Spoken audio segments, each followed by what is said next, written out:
যেভাবে লিখেছেন আমি ঠিক সেভাবেই পড়ার চেষ্টা করছি। আসসালামু আলাইকুম রাসেল ভাই, আশা করি ভালো আছেন। আমি মোহাম্মদ মেহেদী রহমান, ঢাকার গোপীবাগে থাকি।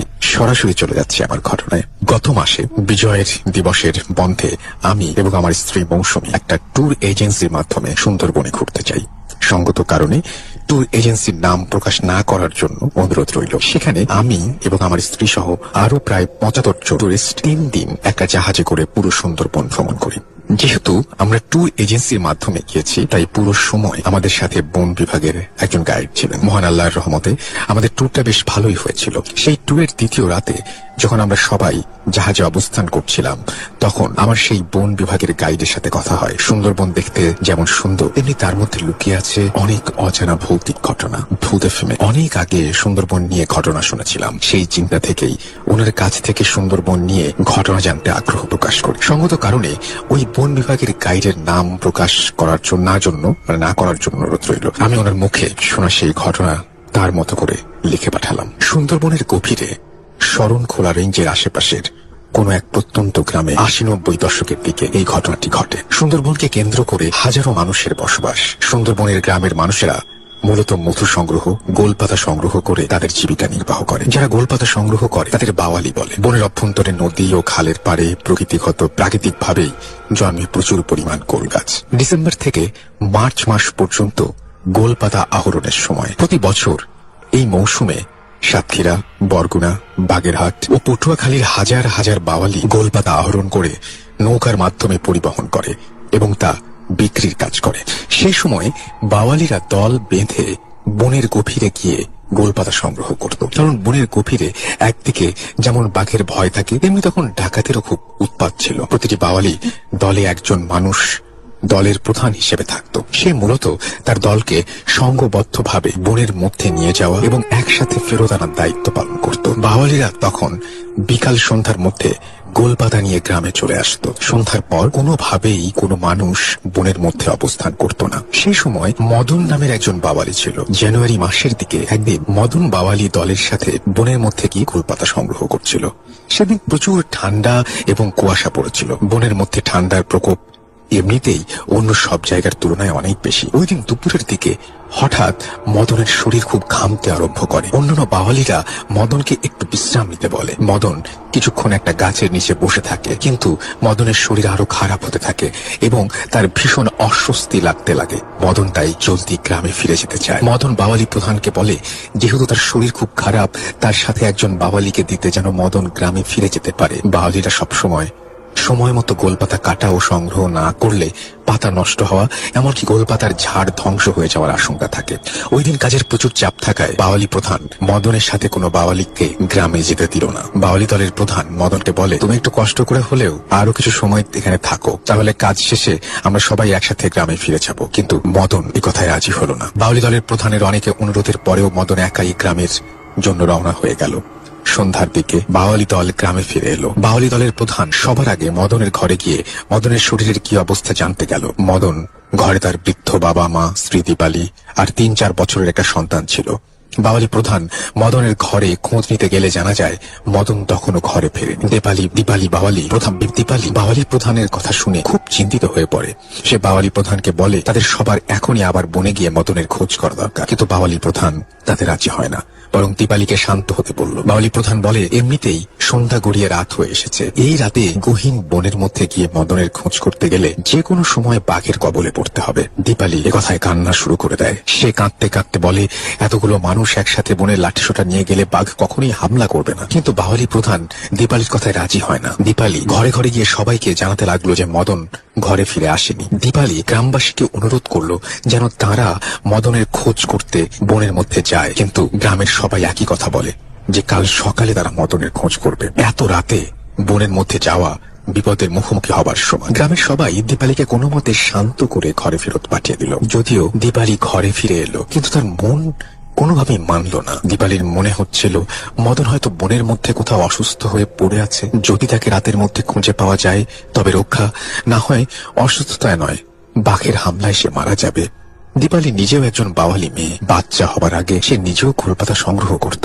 দীপালি নিজেও সেই রাতে একা বনের মধ্যে যাওয়ার সিদ্ধান্ত নেয়। রাতে সবাইকে ঘুম পাড়িয়ে দীপালি একা একটা হ্যারিকেন নিয়ে বনের পথে রওনা দেয়। সুন্দরবনের যত গভীরে যাওয়া হয় ততই সব দিক এবং রাস্তা একই রকম লাগতে শুরু করে। দিনের বেলায় মাঝে মাঝে মানুষ দিকভ্রমের শিকার হয়, সেখানে রাতের বেলা পথ চিনে যাওয়া রীতিমতো অসম্ভব। দীপালি ধীর পায়ে বাউলিরা যে পথে বনের মধ্যে যায় সে পথ ধরে এগিয়ে যেতে থাকে। হ্যারিকেনের আলোতে তেমন কিছু দেখা যাচ্ছিল না, কিন্তু দীপালি অনেকটা অন্ধকারে ঢিল ছোড়ার মতন পথ চিনে চিনে এগিয়ে যাচ্ছিল। আশেপাশের খুটখুটে অন্ধকার আর ঝিঝি পোকার শব্দ, মাঝে মাঝে দূর থেকে শেয়ালের ডাক শোনা যাচ্ছিল। শীতের ঘন কুয়াশার মধ্য থেকে দীপালি এগিয়ে যাচ্ছিল এবং মাঝে মাঝে মদনের নাম ধরে ডাকছিল, মদন। ঠান্ডা বাতাস দীপালির শরীরের হাড় পর্যন্ত কাঁপিয়ে দিচ্ছিল। গ্রাম থেকে মোটামুটি অর্ধেক পথ এগিয়ে যাবার পর দীপালি দেখলো চাঁদের আলোতে আশেপাশের বন খানিকটা দেখা যাচ্ছে। দীপালি আশেপাশে ভালো করে তাকিয়ে দেখলো কেউ নেই। সামনের দিক বন আরো গভীর হবে। দীপালি সামনের দিকে যেই পা বাড়ালো তার মনে হচ্ছিল পেছন থেকে কেমন যেন একটা খচ খচ আওয়াজ আসছে। দীপালি পিছে ফিরে তাকিয়ে হ্যারিকেনের আলোতে দেখলো কেউ নেই। দীপালি আর একটু সামনে যেতেই পাশের ঝোপগুলো নড়ে উঠলো।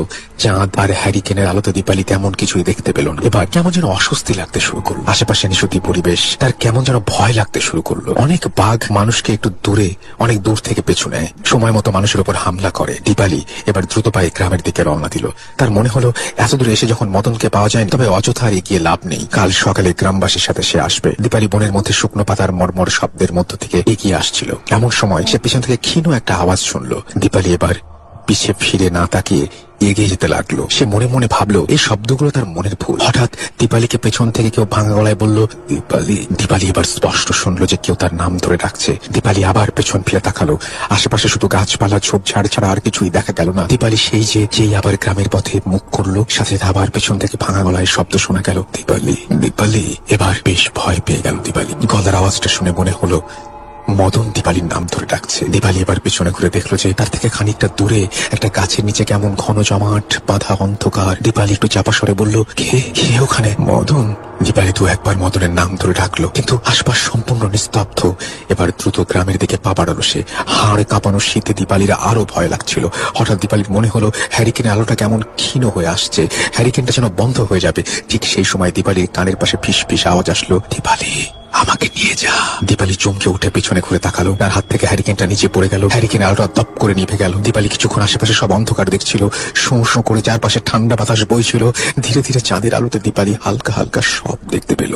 চারিদিকে কোনো কিছুই ছিল না, না কোনো মানুষ, না কোনো পশু পাখি, না কোনো অবয়ব। এই ঠান্ডাতেও দীপালির শরীর গরমে ঘেমে গেল। নিজেকে স্থির করে একটু নিঃশ্বাস নিয়ে দীপালি আবার গ্রামের দিকে পা টিপে টিপে এগোতে লাগলো। পর মুহূর্তে দীপালি তার সামনে কয়েক হাত দূরে যা দেখলো তা দেখার জন্য তার পায়ের নিচ থেকে মাটি সরে গেল। দীপালি দেখলো তার থেকে কয়েক হাত দূরে ঘন জমাট অন্ধকার তার কাছে চলে আসছে। সে অন্ধকার একটা মানুষের মতো অবয়ব। কালো জমাট বাঁধা অন্ধকারের মতো থেকে মদনের বিভৎস মুখ ভেসে উঠল। মদনের মুখ ছাড়া শরীরের আর কোনো অংশ বোঝা যাচ্ছিল না। মদনের চোখের কোটর ফাঁকা ছিল, তাতে কোনো মনি ছিল না। তার মুখের বিভিন্ন স্থানে বড় বড় ক্ষত। বিকৃত মুখটা দীপালির দিকে এগিয়ে আসছিল আর বলছিল, দীপালি আমাকে নিয়ে যা, দীপালি আমাকে নিয়ে যা। এই দৃশ্য দেখে দীপালি আর সহ্য করতে পারল না। প্রচন্ড জোরে চিৎকার দিয়ে বনের দিকে ছুটতে লাগলো। কিছু দূর গিয়ে দীপালি পা পিছলে পড়ে যায় অথবা নিজে থেকে জ্ঞান হারিয়ে ফেলে। কারণ এরপর তার আর কিছুই মনে ছিল না। খুব ভোরবেলা মদনের বাবা মা ঘুম থেকে উঠে দীপালিকে ঘরে না পেয়ে জলদি গ্রামবাসীকে খবরটা জানায়। গ্রামবাসীরা ওই বাওয়ালি প্রধানের সাথে সুন্দরবনের গভীরে যায়। তারা বনের মধ্যে একটা পুকুরের পাড় ঘেঁষে দীপালিকে অচেতন অবস্থায় খুঁজে পায়। দীপালির শরীরে প্রচন্ড জ্বর ছিল। মদনের লাশ পাওয়া যায় বনের অনেকটা ভেতরের দিকে। তার চোখ দুটো উপড়ে ফেলা হয়েছিল। মুখের বিভিন্ন অংশ ক্ষত দেখে সবাই ধারণা করছিল কোন শকুন অথবা কোনো পাখি মাংস খুবলে খেয়ে ফেলেছিল। মদনের চেহারাটা খুব বিকৃত ছিল। অসুস্থতার কারণে মদন হয়তো বনের মধ্যেই স্ট্রোক করে মারা গিয়েছিল। এরপর তার মৃত লাশটাকে বন্য পশু বা শকুন খুবলে খেয়ে বিকৃত করেছে। দীপালিকে গ্রামে নিয়ে আসার 2 দিন পর দীপালির জ্ঞান ফিরে আসে। দীপালি তখন গ্রামবাসীকে তার সব ঘটনা খুলে বলে। দীপালির জ্বর কোনোভাবে কমানো সম্ভব হয়নি। কয়েকদিন পর দীপালি মারা যায়। ঘটনা এখানে শেষ হতে পারত, কিন্তু তা হলো না। এরপর সন্ধ্যার পর ওই গ্রামের কোনো মানুষ বনের মধ্য দিয়ে গ্রামে ফিরতে গেলেই প্রায় মদনের গলার আওয়াজ পেত।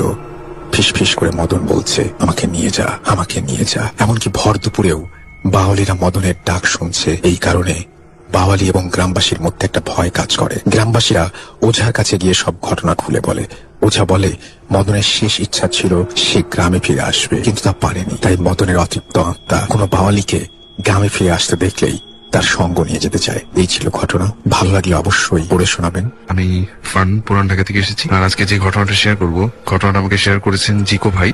ওনার বড় ভাইয়ের একটা ঘটনা। ওনার বড় ভাই একজন এমবিবিএস ডক্টর, এবং ওনার একটা জীবনের একটা পর্যায়ে উনি যেটা করেন যে দেশের যে বাড়ি, গ্রামের বাড়ি যেখানে, সেখানে একটা হাসপাতালে বেশ কিছু সময় ধরে উনি চিকিৎসা পেশায় নিয়োজিত ছিলেন। ওখানে বেশ 6 মাসের মতো সে ওখানে বসতেন এই হাসপাতালে। তো ওই সময়টাতে একটা ঘটনা তার সাথে ঘটে, এবং এই ঘটনাটাই আজকে আমি শেয়ার করবো। ওনার যে কাজটা মেইনলি ছিল যে সব পেশেন্টদের দেখার পরে যে কোনো ধরনের যদি বেওয়ারিশ লাশ আসতো, সেই লাশগুলোকে পোস্টমর্টম করা। আচ্ছা। তো এই ঘটনাটা যে সময়টাতে ঘটে, ঠিক তার প্রায় মাসখানিক ধরে এরকম বেওয়ারিশ আসে নাই। আচ্ছা। অফ ছিল আসাটা। তো হঠাৎ এক শীতের রাতে, মানে অনেক ঠান্ডা পড়েছিল সেই রাতে, যেটা হয় যে খুব একটা পেশেন্টও ছিল না ওই হাসপাতালে, যেহেতু গ্রামের একটা হাসপাতাল। তারা খুব তাড়াতাড়ি, মানে উনি ওখান থেকে চলে আসবে, বাসায় ফিরে যাবে। তো উনি 6টা কি 7টা এরকম একটা সময় মানে বের হতে যাবে, ঠিক তখনই একটা লাশ আসে, মানে অ্যাক্সিডেন্টে নিহত একটা লাশ হাসপাতালে আসে, এবং ওই লাশটার কোনো পরিচয় পাওয়া যায় না। অনেকক্ষণ ধরেই তারা চেষ্টা করে আশেপাশের এলাকার লোকজন যে লাশটা আসলে কোত্থেকে এসেছে। হাইওয়ে রোডের উপরে লাশটাকে পাওয়া যায়, তার কোনো পরিচয় পাওয়া যায়। যেটা হয় যে তাকে তৎক্ষণাৎ ওই লাশটার পোস্টমর্টম করার নির্দেশ আসে। উনি যেটা করেন, যেহেতু উনি এই কাজটা অনেক আগে থেকেই করে আসছেন, কাজটা ওনার জন্য খুব একটা কঠিন কিছু না, রেগুলার কাজের বদলে রেগুলার করে থাকেন।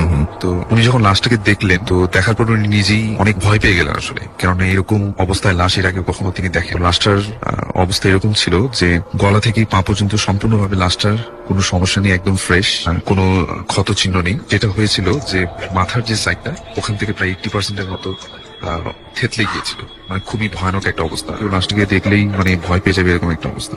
ইভেন সে নিজে এত দিন ধরে পোস্টমর্টম করছিল, কিন্তু এইরকম অবস্থার লাশ সে কখনোই দেখেনি। উনি যেটা করলেন যে সেই রাতের মধ্যেই, রাত 10টার মধ্যেই নাকি পোস্টমর্টমের রিপোর্ট পাঠাতে হবে পুলিশ স্টেশনে। সেই জন্য উনি যেটা করলেন যে সেই রাতেই পোস্টমর্টমের কাজটা সেরে ফেললেন। তো উনি যখন পোস্টমর্টম করছিলেন, তখন যেটা হয় যে ওনার সাথে যে একজন ডক্টর ছিল, উনি যখন করছিলেন তখন ওনার কাছে মনে হচ্ছিল যে লাশটার হাত পা হঠাৎ করে নড়ে চড়ে উঠতেছে এরকম। মানে এখন পর্যন্ত লাশটাতে মনে হচ্ছে লাইফ আছে। তো উনি তখন মনে হচ্ছে লাইফ আছে, হ্যাঁ, হাত পা নড়তেছে এরকম হঠাৎ করে ওনার কাছে বারবার মনে হচ্ছিল। এবং উনি এনশিওর হওয়ার জন্য তার সাথে যে ডক্টরটা ছিলেন তাকেও জিজ্ঞেস করছিলেন যে তুমি কি এরকম কিছু দেখেছো? তো সেও বললো যে হ্যাঁ, আমার কাছেও মনে হচ্ছিল যে হঠাৎ করে হাত পা নড়ে উঠছে লাশটার। তো তারপরে ওনারা পোস্টমর্টম করে, এবং পোস্টমর্টম করার সময় উনি যেটা করেন যে লাশটার পায়ের কাছ থেকে বেশ কিছু মানে মাংস নিয়ে ওনার ফেসটাতে সার্জারির মতো একটা করে নেন, যাতে লাশটাকে এরপরে নেক্সট টাইম কেউ দেখলে যাতে ভয় পেয়ে না।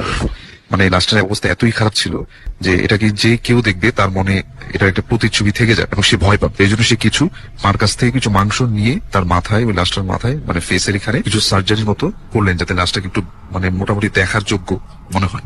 আচ্ছা। তো তারপর উনি লাশটাকে মানে কাজ শেষ করে উনি ওনার, তখন বাজে রাত 10টা, উনি ওনার বাসায় যাবেন। ওনার বাসা ছিল সেই গ্রামের একটু ভিতরে, মানে ওনাদের হাসপাতালটা থেকে প্রায় 5 মাইলের মতো পথ তাকে যেতে হবে। নর্মালি হাসপাতাল থেকে বের হয়ে দেখলেন যে বাইরে প্রচুর ঠান্ডা, আশেপাশে ছোট যে টং দোকানগুলা সবগুলো একদম বন্ধ হয়ে গেছে, কোনো রিক্সাও পাওয়া যাচ্ছে না। এই এলাকায় কিছু কিছু রিক্সা, যেগুলো ব্যাটারি চালিত রিক্সা, মানে সে রাত্রে কোনো কিছুই ছিল না। সে একটা সময় তার মনে হচ্ছিল যে সম্পূর্ণ রাস্তা হয়তো বা তাকে হেঁটেই যেতে হবে। আচ্ছা। এবং যখন সে হাসপাতাল থেকে বের হয়ে হাইওয়ে রোডটাকে ক্রস করে নিচে নেমে যাবে, মানে গ্রামের পথ ধরে ভিতরের দিকে যাবে, তখনই তার কাছে হঠাৎ করে রাস্তার উপরে একটা জিনিস চোখে পড়লো। সেটা হচ্ছে রাস্তার একটা পাশে জমাট বাঁধা বেশ কিছু রক্তের দাগ। আচ্ছা। তখন এটা দেখার পরে সে বেশ মানে একটু খারাপ লাগলো যে হয়তোবা ওই লাশটাই এখানেই অ্যাক্সিডেন্ট করেছিল, যেহেতু এই হাইওয়ে রোডটা থেকেই লাশটাকে নেওয়া হয়েছিল হাসপাতালে। তো তারপর উনি যেটা করলেন যে ওনার বাসার উদ্দেশ্যে উনি হাঁটতে থাকলেন, কোনো কিছুই সে পাচ্ছিলেন না। একটা পর্যায়ে তার কাছে মনে হচ্ছিল যে ব্যাক করে সে মানে হাসপাতালেই চলে যাবে, কেননা এরকম তার কাছে এরকম একটা ভয় লাগতেছিল এবং অস্বস্তি লাগতেছিল যে তার কাছে মনে হচ্ছিল যে আমি বাসায় না ফিরে হাসপাতালে আবার ফিরে যাই। সে চিন্তা করলো যে আমি বাসায় ফোন করে দেন হাসপাতালে আবার চলে যাই। আবার একটা সময় চিন্তা করলো যে না, আমি বাসায় চলে যাই, যেহেতু লাশটা হাসপাতালে রয়েছে। তার কাছে খুব মানে অস্বস্তি ফিল করতেছিল, সে তার কাছে ভালো লাগতেছিল না যে সে কি করবে আসলে।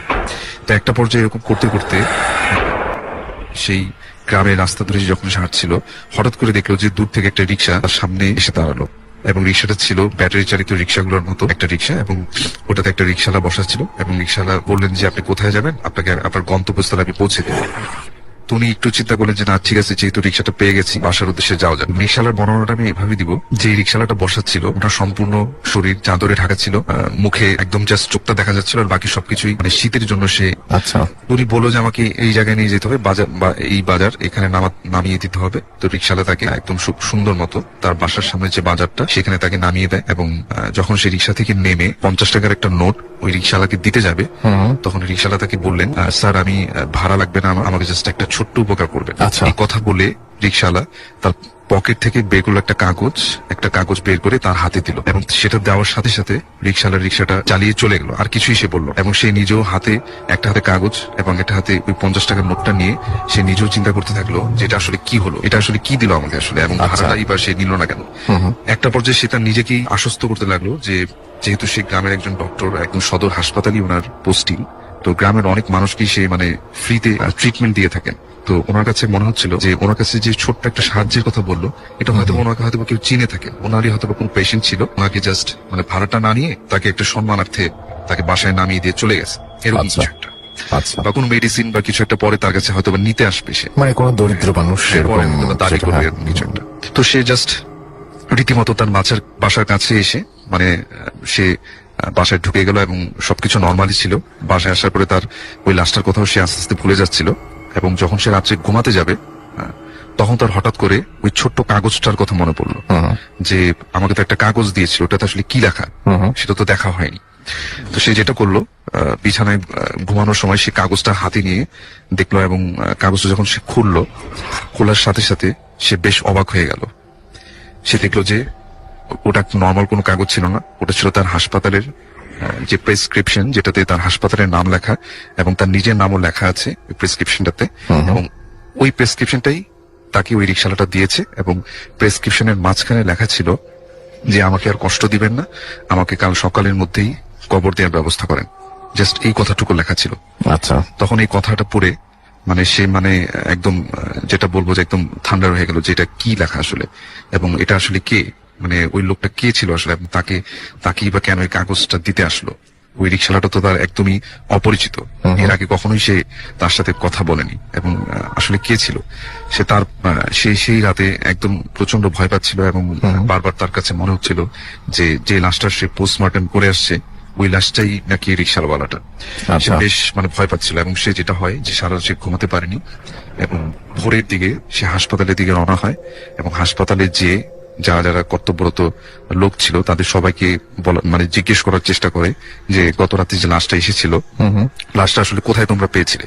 তো অনেকক্ষণ পরে যেটা হয় যে একটা নিউজ পাওয়া যায়, সেটা হচ্ছে যে ওই লাশটা আসলে ওই হাইওয়ে রোডটাতেই একজন রিক্সাওয়ালার লাশ ছিল, এবং তাকে মানে একটা ট্রাক তার মাথার উপর দিয়ে চলে যায়, এবং সে ওখানেই মারা যায়। আর আচ্ছা। তারপরে লাশটাকে হাসপাতালে নিয়ে আসা হয়, এবং যেটা হয় যে ওই হাসপাতালের একটা নিয়ম ছিল যে মানে যদি এরকম কোনো লাশ রিসিভ করতে কেউ না আসে, সেক্ষেত্রে যেটা করতেন তারা, যে হাসপাতালে যে বর্ণগুলো ছিল এগুলোকে কোনো একটা কাজে ইউজ করা হতো। সব জায়গায় এরকম একটা নিয়ম থাকে, তো ওনাদের হাসপাতালেও এরকম একটা নিয়ম ছিল। তো এবং উনি যেটা করলেন যে সকালের দিকে প্রায় একদম দুপুর পর্যন্ত চেষ্টা করলেন যে লাশটার ভালো মতো খোঁজ খবর নেয়ার, কিন্তু কোনো লোকই মানে ওই লাশটাকে নিতে আসলো না। তো উনি তখন যেটা চিন্তা করলেন, যেহেতু তার কাছে একজন রাত্রে এরকম একটা রিকোয়েস্ট করেছিল যে আমাকে ছোট্ট একটা উপকার করবেন, এবং সে যেটা চিন্তা করলো যে লাশটাকে আর সেই মর্গে না রেখে লাশটাকে একদম বেওয়ারিশ হিসেবে দাফনের ব্যবস্থা সে করে দিল। লাশটা জানাজাও পড়ানো হলো, এবং লাশটাকে দাফনের ব্যবস্থা করে দেওয়া হলো। এই ছিল আমার ঘটনা। থ্যাংক ইউ রাসেল ভাই। এই কাহিনীটা আমার কাছে শেয়ার করেছেন অ্যান্ডি ওয়েস্ট পাম বিচে থাকতো। আচ্ছা, এখন কোথা থেকে আমি জানি না। অ্যান্ডির দাদার ঘটনা অনেক পুরনো আর কি, অনেক পুরনো দিনে। সো সেই সময় ইটস প্রবাবলি আপনার ফার্স্ট ওয়ার্ল্ড ওয়ারের সময় বা সামথিং লাইক দ্যাট, এরকম একটা সময়ের ঘটনা। সো ওনারা থাকতেন আপস্টেট নিউ ইয়র্কে। তখন ওনার দাদা অ্যান্ডির দাদা একদিন আপনার শহরে গিয়েছিল কোন একটা কাজ। তখন ওনার যে থাকতো জায়গাটা ছিল আপনার বেশ একটু গ্রাম টাইপের একটা জায়গা, সেখান থেকে শহরে গিয়েছিল। তো শহরে যে তার প্রয়োজনীয় জিনিস কেনাকাটা দোকান চালাতো আর কি, সেখান থেকে কিনে উনি ফিরছিলেন। ফিরতে ফিরতে দেখা যাচ্ছে সন্ধ্যার পরে হয়ে গেছে, এবং তখন ওই অংশটাতে ঘোড়ার গাড়িতে আসতে হতো, কারণ তাদের ছিল না, মডার্ন ট্রান্সপোর্টেশন তেমন ছিল না। কিছু গাড়ি ছিল, সেগুলো এরকম রাস্তায় চলতো না। তো এক জায়গায় এসে ওনাকে নেমে যেতে হয়, কারণ ওই জায়গাটাতে আর কি ওই যে ঘোড়ার গাড়ি যায় সে আর সামনে যাবে না, তার হাঁটা পথ ধরে কিছু দূর যেতে হবে, যে সেখান থেকে পরে তার করতে হবে আর কি, অন্য কিছু নিতে হবে। উনি ঘোড়া গাড়ি থেকে নেমে যান, সন্ধ্যা হয়ে যায়, বেশ ঠান্ডার সময়, আপস্টেট অনেক ঠান্ডা। তো হেঁটে হেঁটে যখন যাচ্ছেন, তো যেতে যেতে যে দেখেন যে মানে বেশ অন্ধকার হয়ে গেছে রাস্তায়, এবং তখন একটা ভয় ছিল যে ওরকম অঞ্চলে অনেক সময় উল্ফ থাকে, বেশি ঠান্ডার সময় উল্ফ চলে আসে বাইরে। তো এই ভয়টা উনি খুব বেশি পান আর কি। ভয়টা বেশি পাওয়ার জন্য উনি হেঁটে হেঁটে ওখানকার যে একটা ছোট অংশ যেখানে নাকি কিছু দোকানপাট, হোটেল টোটেল আছে, এরকম জায়গা, ওই জায়গাটা খুঁজে বের করেন হেঁটে। হেঁটে যে একটা হোটেল উনি পান, মোটেল আর কি, পুরোনো মোটেল। তো সেই মোটেলে উনি ওঠেন। ওঠার পর বলে যে মোটেলে বলতেছে যে এখন তো বেশ ঠান্ডা পড়ছে, এখানে আপনার বেশি একটা সিট নাই, তুমি এই পাশে একটা রুম আছে, রুমটা তুমি নিতে পারো, বেশ ছোট যদিও, এবং ওটার হিটিং ঠিক মতো কাজ করে না, সো বি কেয়ারফুল। তাকে বলে দেয় যে আর আরেকটা জিনিস হচ্ছে ওই মোটেলের যে ইসাকে বলে যে তোমার আরেকটা জিনিস হচ্ছে তুমি যে মোটেলে থাকবে রাত 8টা 9টার পর হাঁটাহাঁটি করবা না বেশি, এখানে আসলে ঝামেলা হয়। বলছে কি ঝামেলা? ঝামেলা মানে ঝামেলা, disturbance, we don't want that. তুমি 8টার পরে 8টা 9টার পরে হোটেলে আর করবা না। আর তুমি বেরোবেই বা কেন? ঠান্ডার সময় তোমার হিটিং কাজ করছে না আমাদের এখানে ঠিক মতো, এবং ওই যে ব্যাসেসটা মানে করিডোর ওখানেও কাজ করে না ঠিক মতো। ওনার কোনো চয়েস নাই, অ্যান্ডি দাদা ওখানেই উঠেন, এবং যখন যান রুমটা ওনাকে খুলে দেন। খেয়াল করেন যে রাস্তা মানে যে প্যাসেজের দুই পাশে রুম আছে, এবং লাস্টে যে রুমটা ওনাকে থাকতে দিচ্ছে তার অপোজিট আরেকটা রুম। এর মাঝখানে কিছু দূর কয়েকটা রুম নাই আর কি, মানে জায়গাটা মানে পুরোপুরি আপনার বন্ধ। ওখানে কি আছে বা একটা রুমই অত বড় কিনা উনি বুঝতে পারেন। যাই হোক, যে রুমটা তাকে থাকতে দেয় সেই রুমটা মোটামুটি সাইজ ঠিক আছে, মানে একজন মানুষ থাকার জন্য সিঙ্গেল বেডরুম। উনি ওঠেন, উঠে ওখানে মোটামুটি চেক ইন করেন, ফ্রেশ শেষ হয়ে উনি থাকেন। তো রাত্রেবেলা উনি বসে আছেন, এক সময় চিন্তা করে যে নাথিং টু ডু, তখন পর্যন্ত হিটিং এও কোনো কলাপস করে নেই, ভালোই করতেছে। তো উনি ঘুমায় যান। তো উনি যখন ঘুমায় যান, এক সময় উনি ঠান্ডা লাগতেছে ওনার, উঠে বসে দেখে যে উনি নর্মাল একটা গেঞ্জি পরে ঘুমাইছিলেন, গায়ে কোনো ভারী কাপড় নাই, জাস্ট কমফোর্টার, এবং দেখে বেশ ঠান্ডা হয়ে আছে রুমের ভিতর। তো উনি বলছেন যে ওই যে বলছে যে হিটিং সিস্টেম কাজ করে না, এটা উনি তাড়াতাড়ি উঠে উনি করতে যান, কাপড় পরাতে যান, গায়ে চাপাতে যান। তো এর মধ্যে উনি শুনেন রুমের দরজা নক হচ্ছে, টক টক টক টক টক করে নক হচ্ছে। তো উনি জিজ্ঞেস করে যে হু ইজ দিস, কোনো উত্তর নাই। উনি আবার জিজ্ঞেস করে হু ইজ দিস, এবং তখনও কেউ সাড়া দিচ্ছে না। কিন্তু কিছুক্ষণ চুপ করে থেকে আবার উনি মানে চিন্তা করে গেটের সামনে যায়, জিজ্ঞেস করে হুজ দিস, কোনো উত্তর নাই। তো উনি আবার ব্যাক করে বিছানায় শুতে যান। এই সময় আবার নকটা পড়ে দরজায়, তো হুজ দিস। তো ওই পাশ থেকে একটা নারী কণ্ঠে বলতেছে ম্যারি, এরকম মানে ফিস ফিস করে বলছে ম্যারি। কিন্তু কণ্ঠটা এমন ভাবে বলছে যে উনি মনে হচ্ছে যে উনি গুজবাম্প হয়ে গেছে ঘাড়ের কাছে। So he was kind of scared, সে একটু ভয় পেয়ে যায় যে এরকম ভাবে বলতেছে। তো উনি বলতেছে, আবার জিজ্ঞেস করে হু ম্যারি, হ্যাঁ বলে উনি আস্তে করে দরজাটা আস্তে করে খুলে ফেলেন। তো দরজাটা যখন খুলে ফেলেন, উনি দেখে ওই পাশে কিছু নাই, ঠান্ডা একটা বাতাস রুমে প্রবেশ করলো আরো, কারণ করিডোরটা আরো ঠান্ডা। এবং দেখতেছে যে করিডোরের সামনে ওই যে দরজাটার ওইখানে আপনার একটা দাঁড়ায় আছে, একটা মেয়ে দাঁড়ায় আছে।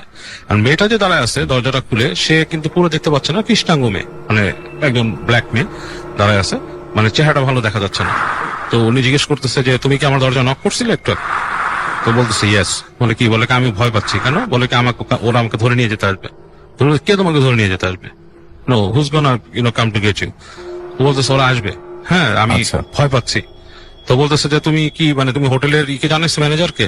তুমি এটা কিছু না বলে গেটটা ঠাস করে লাগায় দেয়। তো উনি রুমের মধ্যে ঢুকে একটু শব্দ হয়ে যায়, কি বললো? এসে বললো যে ম্যারি ধরে নিয়ে যেতে আসবে, এবং বেশ উনি চিন্তায় পড়ে। চিন্তায় পড়ার পর উনি আবার যে বিছানায় বসে, এবং কিছুক্ষণ পর যথারীতি আবার ওনার দরজা টকটক করে নক হচ্ছে। আচ্ছা। তো উনি জিজ্ঞেস করে হুজ দিস, এবং এবারও কোনো উত্তর নাই, মানে সেম থিং, দরজার মধ্যে ঠক টক টক টক করে নক হচ্ছে, কোনো উত্তর নেই। তো উনি এবার উঠে বলতেছে যে তুমি কি সেই Mary, are you the Mary, are you marry, তুমি কি আমাকে করতেছো, মানে are you knocking at the door? তো ওই পাশ থেকে আবার বলছে ম্যারি। তো উনি এবার গেট খুলছে, এইবার দেখে ওনার দরজাতেই দাঁড়ায় আছে কৃষ্ণাঙ্গ মেয়েটা। সে বলছে আমি ভয় পাচ্ছি, আমাকে ধরে নিয়ে যেতে আসবে। তখন উনি রাগ করে উঠছে, বলছে যে তুমি কে, আমি চিনি না, তুমি আমার রুমের দরজা নক করতেছো রাতের বেলা, হোয়াটস গোয়িং অন? তোমার কি কোনো প্রবলেম আছে? তাহলে তুমি এক কাজ করো, হোটেলের ডাকো, আমি ডাকতেছি রিসেপশনকে, দাঁড়াও, মানে তাহলে তোমার কি প্রবলেম, অথবা ইউ ক্যান টেল মি যে প্রবলেমটা কি। এই বলে উনি ঘুরে যায় ওখানে ওই যে একটা বেলের মতো ছিল আর কি, সুইচের মতো চাপ দেয়। তো চাপ দিতে যে তাকায় দেখে যে মেয়েটা নাই দরজায়। তো মেয়েটা দরজা নাই, উনি বলে কি ব্যাপার, কোথায় গেল? So he got curious. উনি আবার ভাবে যে আমি কি মানে এমন কিছু দেখলাম যে মানে কাউকে অফেন্ডেড করে ফেললাম, বা মেয়েটা আসলে প্রবলেমই ছিল। উনি নিজের রুমে দরজা খুলে উনি হাঁটে, দেখে যে ওই প্যাসেজটার মধ্যে লাইট নেই, অন্ধকার হয়ে আছে। আচ্ছা। আর সামনের যে রুমটা, সেটার দরজা একটু খোলা। তো উনি করে কি আস্তে আস্তে যায়, যে ওই রুমে ঢুকে উনি দেখে অন্ধকার, মানে ওই রুমের ভিতরে দেখা যাচ্ছে না, মানে লাইক জমাট বাঁধা অন্ধকার টাইপের। তো উনি আবার ফিরে আসে রুমে এসে খুঁজে দেখে কিছু পায় না। ওনার নিজের ব্যাগ ঘাটে, যে ওনার যে একটা লাইট ছিল ওই সময়কার, এরকম বড় লাইট পাওয়া যেত রাসেল ভাই, সেই লাইটটা খুঁজে উনি বের করে পথতলার জন্য, ওইটা নিয়ে আসে। এসে উনি রুমের দরজার মধ্যে ঢুকে লাইটটা জ্বালায় হয় কি উনি যেটা দেখে, মানে এটা মানে ভেরি মানে একটা ডেঞ্জারাস থিং ওনার জন্য, যে মেয়েটাকে দেখছে ওই মেয়েটা দড়ি থেকে ঝুলে আছে, লাইক গলায় দড়ি নেওয়া টাইপের, এরকম ঝুলে আছে, এবং ওনাকে দেখে ঠাস করে চোখ মেলে মেয়েটা, আচ্ছা। ফট করে চোখ খুলে ফেলে। এটা দেখে উনি মানে লাইটটা ফেলে দিয়ে লাফ দিয়ে বের হয়ে আসে রুম থেকে। বের হয়ে আসে, উনি খুবই ভয় পায়, করিডোর ধরে দৌড়ে যায়, নিচে যায় ম্যানেজারের সাথে চিৎকার চেঁচামেচি শুরু করে। ম্যানেজার ঘুমাচ্ছিল, ম্যানেজার উঠে আসে, এসে বলে কি হয়েছে, বলে আমাকে তোমরা কোথায় রাখছো, এখানে একটা মেয়ে আত্মহত্যা করছে, এই সিদ্ধান্ত বলে এই কোয়াইট কোয়াইট কোয়াইট বলে ওকে চুপ করায়, বলে কি বি কোয়াইট বলে নিয়ে আসে, ওকে হাত ধরে নিয়ে আসে উপরে। এসে করিডোরে দেখে ঠিকই লাইট জ্বলতেছে, এবং ওই যে ওই রুমটা বন্ধ, আচ্ছা। এবং ওনার যে বাতিটা পড়ে আছে সেটা দরজার সামনে পড়া, ওনার লাইটটা পড়া, এটা বন্ধ, ওই রুম বন্ধ। বলতেছে এই রুমে কেউ থাকে না, তুমি কেন বেরিয়েছো? বলে কি আমার এখানে নক করছে। বলে কি তোমার রুমে যেই নক করছো তুমি কেন বেরোলে? You shouldn't have come out, তোমাকে বলা হয়েছে না রাত্রে বেলা বেরোতে না? বলতে তোমরা এখানে জ্যান্ত লাশ রেখে দিছো, এইখানে মানুষ ফাঁসি নিছে, এখানে কেউ আসে, ও চিল্লাচিল্লি শুরু করছে। তখন ম্যানেজার তাকে ডেকে বসাচ্ছে, ডকায় বলে তুমি একটু বসো। বসে ম্যানেজার বেল চাপতে আরেকজনকে আনছে রুমকে, সে আসে, এসে বলছে যে তুমি চাবি নিয়ে আসো রুম সামনের রুমে। সো ওই লোক চাবি নিয়ে আসছে, আসার পর ওনাকে নিয়ে গেছে, যে ওই রুমটা খুলছে, খুলে দেখে যে রুমটার মধ্যে কিছুই নাই, লাইট মারে, রুমটা পুরো অন্ধকার, আসবাবপত্র আছে, সব কিছুই নেই। বলছে যে ইজ ইট পসিবল যে কাউকে মেরে ঝুলায় রাখলে তুমি যতটুকু টাইমে আসছো লাশটাকে সরে নাও? বলে নো। তখন বলতেছে যে এখানে একটা অকারেন্স ঘটছিল অনেকদিন আগে, এবং সেই অকারেন্সটা প্রায় মানুষ এরকম কিছু একটা দেখে। ম্যারি নামে একটা মেয়ে এখানে বাসা থেকে পলায় আসছিল, এবং সে এখানে থাকে, এবং রাতের বেলা সে গলায় দড়ি নেয়, আচ্ছা। হ্যাঁ, সে ফাঁসি নিয়ে মারা যায়, এবং অনেকেই এখানে এটা দেখে, এবং এর জন্য তোমাকে বলা হয়েছে রাতের বেলা এখানে বেরোতে না। এবং অনেক জায়গায় হোটেলে সেট আপ করা থাকে এরকম জিনিস, আমাদের এখানে সেট আপ কিছুই নাই। এবং দ্যাট ওয়াজ ওল্ড এজ, মানে ওই সময় কিন্তু এরকম সেট আপ ওইভাবে হতো না রাস্তায়, হ্যাঁ, এখন যেমন বাণিজ্যিক ভাবে এগুলো হয়ে গেছে। তো বলে যে তোমাকে এর জন্য মানা করেছিল বেরোতে না। উনি বলে আমি রুমে থাকবো না, আমি তোমাদের লবিতে বসে থাকবো, আমি তাও রুমে থাকবো। তো যাক, ওনাকে রুমে নিয়ে আসে, লবিতে উনি রাত কাটায়, সকালবেলা উনি বের হয়ে চলে আসে। সো এটা ওনার একটা এক্সপিরিয়েন্স ছিল। But related to this, by saying this, Rasel ভাই আমি বলতে চাই, এই যে কারিনের ব্যাপারটা আমি বলি, হ্যাঁ, this is all linked up. মানুষ কিন্তু সে ম্যারিকে বা কাউকে দেখে না, যেটা হয় যে ও যে মারা গেছে, ওর সাথে যে কারিন যে আছে সে ওখানেই রয়ে গেছে, এবং সেই কিন্তু মানুষকে বারবার দেখা দিচ্ছে, রিকল করাচ্ছে জিনিসটা। এবং কারিনের মূল পারপাসটাই হচ্ছে বারবার দেখানো যে দিস, মানে এই আত্মাটা এক্সিস্ট করে, এই আত্মাটা এখানে এসে দেখাচ্ছে, এটাই তার পারপাস, এবং সে ভয় দেখায় মানুষকে। নমস্কার রাসেল দাম, আমার নাম দীপাঞ্জনা দাস। দীপাঞ্জনা দাস থাকেন কলকাতায়, সেখান থেকে তিনি ঘটনাটি পাঠিয়েছেন। তিনি লিখছেন, আমি আমার একটা ঘটনা শেয়ার করতে চাই। ঘটনাটা ঠিক আমার সাথে ঘটেনি, আমারই পরিবারের লোকের সাথে ঘটেছে। সে কারণে আমি সবার আসল নাম এবং এক্সাক্ট লোকেশন বলতে পারছি না, ভালো লাগলে পড়ে শোনাবেন। মাস দুয়েক আগে আমাদের কাছে একটা বিয়ের নিমন্ত্রণ আসে, যার বিয়ে সে হলো আমার মায়ের ছোট কাকার ছেলে, মানে আমার দূর সম্পর্কের মামা, থাকেন চাকদহ বা চলতি কথায় চাকদাতে। সেখানে আমি শেষ যখন গিয়েছিলাম তখন আমি বেশ ছোট, তারপর আর যাওয়া হয়ে ওঠেনি। তারপর যথারীতি গেলাম নিমন্ত্রণ রক্ষা করতে। সেখানে পৌঁছে আমাদের অনেক আত্মীয়দের সাথে দেখা হলো, কাজিন, ভাই বোন সবার সাথে দেখা হলো। যে মামার বিয়ে, তার মা অর্থাৎ আমার দিদা এক সময় আমায় বললেন তাদের বাড়ি থেকে দুটো বাড়ি ছেড়ে তার বোনের বাড়ি তিনি এখনো কেন আসছেন না, আমি যেন গিয়ে তাকে একবার ডেকে নিয়ে আসি। বুড়ো মানুষ, হয়তোবা খেয়াল নেই। সেই মতো আমি গেলাম সেই বাড়িতে। সাথে আমার দুই কাজিন ভাই বোন ছিল। বুঝলাম ছোটবেলায় এ বাড়িতে আমি এসেছিলাম। সেই বাড়িতে ঢুকে দিদাকে বার দুয়েক ডাকতেই তিনি বেরিয়ে এলেন। এসে আমাদের দেখে তিনি খুবই খুশি হলেন। তাকে আমাদের সাথে যেতে বলায় তিনি বললেন আগে তার ঘরে আমাদের আসতে হবে, না হলে তিনি কিছুতেই ছাড়বেন না। বয়স্ক মানুষের কথা উপেক্ষা করা যায় না, উচিত নয়। তাই তিনজন ওনার ঘরে গিয়ে বসলাম। দিদা বললেন তোমরা বসো দিদি ভাই, আমি এক্ষুনি আসছি বলে তিনি ভেতরে চলে গেলেন। আমরা ঘুরে ঘুরে ঘরখানা দেখতে লাগলাম। সারা ঘরে অনেকগুলো বইয়ের আলমারি, আর সেই আলমারি ভর্তি ফিজিক্সের বই। আমার ফিজিক্সের প্রতি বরাবর একটা দুর্বলতা থাকায় আমি সাগ্রহে সেগুলো দেখতে লাগলাম। দেখতে দেখতে দেওয়ালে ঝোলানো একটা ছবির দিকে আমার চোখ আটকে গেল। একজন বছর 30-এর ভদ্রলোকের ছবি। ফর্সা রং, লম্বা নাক, শক্ত চোয়াল, ঘন ভ্রুর নিচে উজ্জ্বল দুটো চোখ। সেই চোখে দীপ্তিময় দৃষ্টি, সেই দৃষ্টিতে বুদ্ধিমত্তার ছাপ স্পষ্ট। ছবিটা দেখে চেনা চেনা লাগলো, কিন্তু ঠিক মনে করতে পারলাম না। তার পাশে আরেকটি ছবি। এই ছবিটা বেশ পুরনো, আমার বয়সী এক যুবকের ছবি। সুন্দর, সুগঠিত, সুঠাম চেহারা, পরনে জার্সি আর হাফ প্যান্ট, পায়ের নিচে একটা ফুটবল। এই ছবিটার দিকে তাকিয়ে আমার দাঁ করে মনে পড়ে গেল, আরে এ তো তাপস মামা। ছোটবেলায় সে যেবার শেষ এসেছিলাম, এই মামার সাথে আমার খুব ভাব হয়ে গিয়েছিল। আরো মনে পড়লো তিনি ছিলেন পদার্থবিদ্যার ছাত্র, ভীষণ মেধাবী বলে আমাদের পরিবারে তার বেশ একটা নাম ছিল। দারুণ ভালো ফুটবল খেলতেন। গতবার আমায় তিনি সাথে করে তার ফুটবল খেলার মাঠেও নিয়ে গিয়েছিলেন মনে পড়লো, কিন্তু তিনি কোথায়? বিয়ে বাড়িতে তো দেখলাম না। এই কথা মনে হতেই কারেকটা পায়ের শব্দে পেছন ফিরে তাকালাম। প্রথমে ভেবেছিলাম দিদা এসেছেন বুঝি, কিন্তু সেদিকে তাকিয়ে আমার ভুল ভাঙলো। দেখলাম একজন রোগাটে গড়নের লোক পাশের ঘরে যাবার দরজায় দাঁড়িয়ে আমাদের দিকে তাকিয়ে অল্প অল্প হাসছেন। তার পরনে পাঞ্জাবি পাজামা, চুলগুলো বেশ বড়, দাঁত ছাড়িয়ে নেমে এসেছে। আমরাও তার দিকে তাকিয়ে সৌজন্যমূলক হাসি হাসলাম। তিনি এবার ঘরের ভেতরে ঢুকে এলেন। এসে রিনরিনে গলায় বললেন, তোমরা কোথায় থাকো? এই কথা শোনার পর আমার ভাই আর আমার মন হাতের তলা মুখ চেপে ঠিক ঠিক করে হাসতে লাগলো। তাদের হাসার কারণ ছিল ভদ্রলোকের হাব ভাব, হাঁটা চলা, কথা বলার ধরন সবই পুরো মেয়েদের মতো। আমাদের চারপাশে এমন মানুষ আমরা প্রায়শই দেখি যারা প্রকৃতিগতভাবে ছেলে বা পুরুষ হয়ে জন্মালেও তাদের ভাব ভঙ্গি চাল চলন সবটাতেই মেয়েলি ছাপ থাকে। তাদের নিয়ে অধিকাংশ ক্ষেত্রেই ঠাট্টা বিদ্রুপ করা হয়। সেটা তাদের ইচ্ছাকৃত নয়, পুরোটাই হরমোনের তারতম্যের জন্য হয়ে থাকে। এটা আমরা জেনেও না জানার মতো করে তাদের নিয়ে মজা করি। এটা যে প্রকৃতিরই একটা খেলা সেটা আমরা ভুলে যাই তারা আমাদের মশকরার পাত্র নয়। আমি ওদের দিকে তাকিয়ে চোখের ইশারায় হাসতে না করলাম। যেহেতু আমি ওদের থেকে বয়সে বড়, তাই তাদের শাসন করার দায়িত্ব আমার। ওদের হাসি আমাদের সামনে বসা দুটি মানুষও দেখছেন, তাকে দেখেই ওরা হাসছে সেটাও তিনি বুঝছেন। একই রকম ভাবে মেয়েলি ভঙ্গিতে বললেন, এই তোরা হাসছিস কেন রে, অসভ্য কোথাকার। কথাটা বলার সময় তিনি হাতের বিশেষ এক ভঙ্গিতে তার মনের সামান্য অভিমান ব্যক্ত করলেন। তার হাতের মুদ্রাও নারী সুলভ। লক্ষ্য করলাম তার হাতের নখগুলো লম্বা, তাতে হালকা রং লাগা, নেল পলিশ পড়েছেন। আমার ভাই বোনগুলো হাসি থামানো গেল না। আমি বেশ বুঝতে পারছিলাম ফচকে ছেলে মেয়ে দুটো আমার পেছনে দাঁড়িয়ে ক্রমাগত ফ্যাঁচ ফ্যাঁচ করে হেসে চলেছে। লোকটি এবার তাকিয়ে বলে উঠলেন, ও মা, তোমার কানের দুলটা কি সুন্দর, আমায় এমন একটা এনে দিতে পারবে? আমি কি বলবো ঠিক বুঝতে পারলাম না, কেবল হেসে ঘাড় নেড়ে সম্মতি দিলাম। তিনি আমার সাথে আরো অনেক কথা বলতে লাগলেন, সেগুলোর প্রায়ই সব সাজগোজ বিষয়ক। এবার আমার বেশ অস্বস্তি হচ্ছিল। তার কারণ হলো সামনে বসা মানুষটা আমায় সমানে নকল করে চলেছে। আমি যেভাবে বসছি তিনিও ঠিক সেভাবে বসছেন। আমার বসার ভঙ্গি পরিবর্তন করলে তিনি হুবহু সেইভাবে সরে বসছেন। আমি গাল চুলকালে তিনিও তাই করছেন।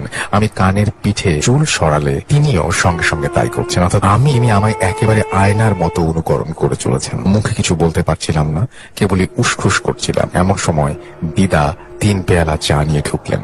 ঢুকেই তিনি ওই লোকটিকে বললেন, তুই এখানে কি করছিস, যা ভেতরে যা। তার কথা শুনে লোকটি বলল, যাচ্ছি বাবা যাচ্ছি। উফ, তুমি না সত্যি কেমন যেন করো। আমি ঘর থেকে বেরোলে একটু লোকের সাথে কথা বলছি তাও ভালো লাগে না। লোকটি আবার সেই মেয়েলি ভঙ্গিতে দ্রুত ভেতরে চলে গেল। দিদা চায়ের কাপ সমেত ট্রেটা টেবিলে নামিয়ে রাখতে রাখতে বসলেন। আমি জিজ্ঞেস করলাম, উনি কে দিদা? দিদা একটা দীর্ঘশ্বাস ছেড়ে বললেন, চিনতে পারোনি তাই না? আসলে তোমারই বা দোষ কি? আমি নিজেই এখন ওকে চিনতে পারছি না। দিদা আঁচলে মুখ চেপে আবার বললেন, ও আমার ছেলে তাপস। তোমার তাপস মামা? ইনি তাপস মামা? আমি শুনে ভীষণ অবাক হয়ে গেলাম, কিন্তু আমার যতদূর মনে পড়ছে উনি তো এরকম ছিলেন না।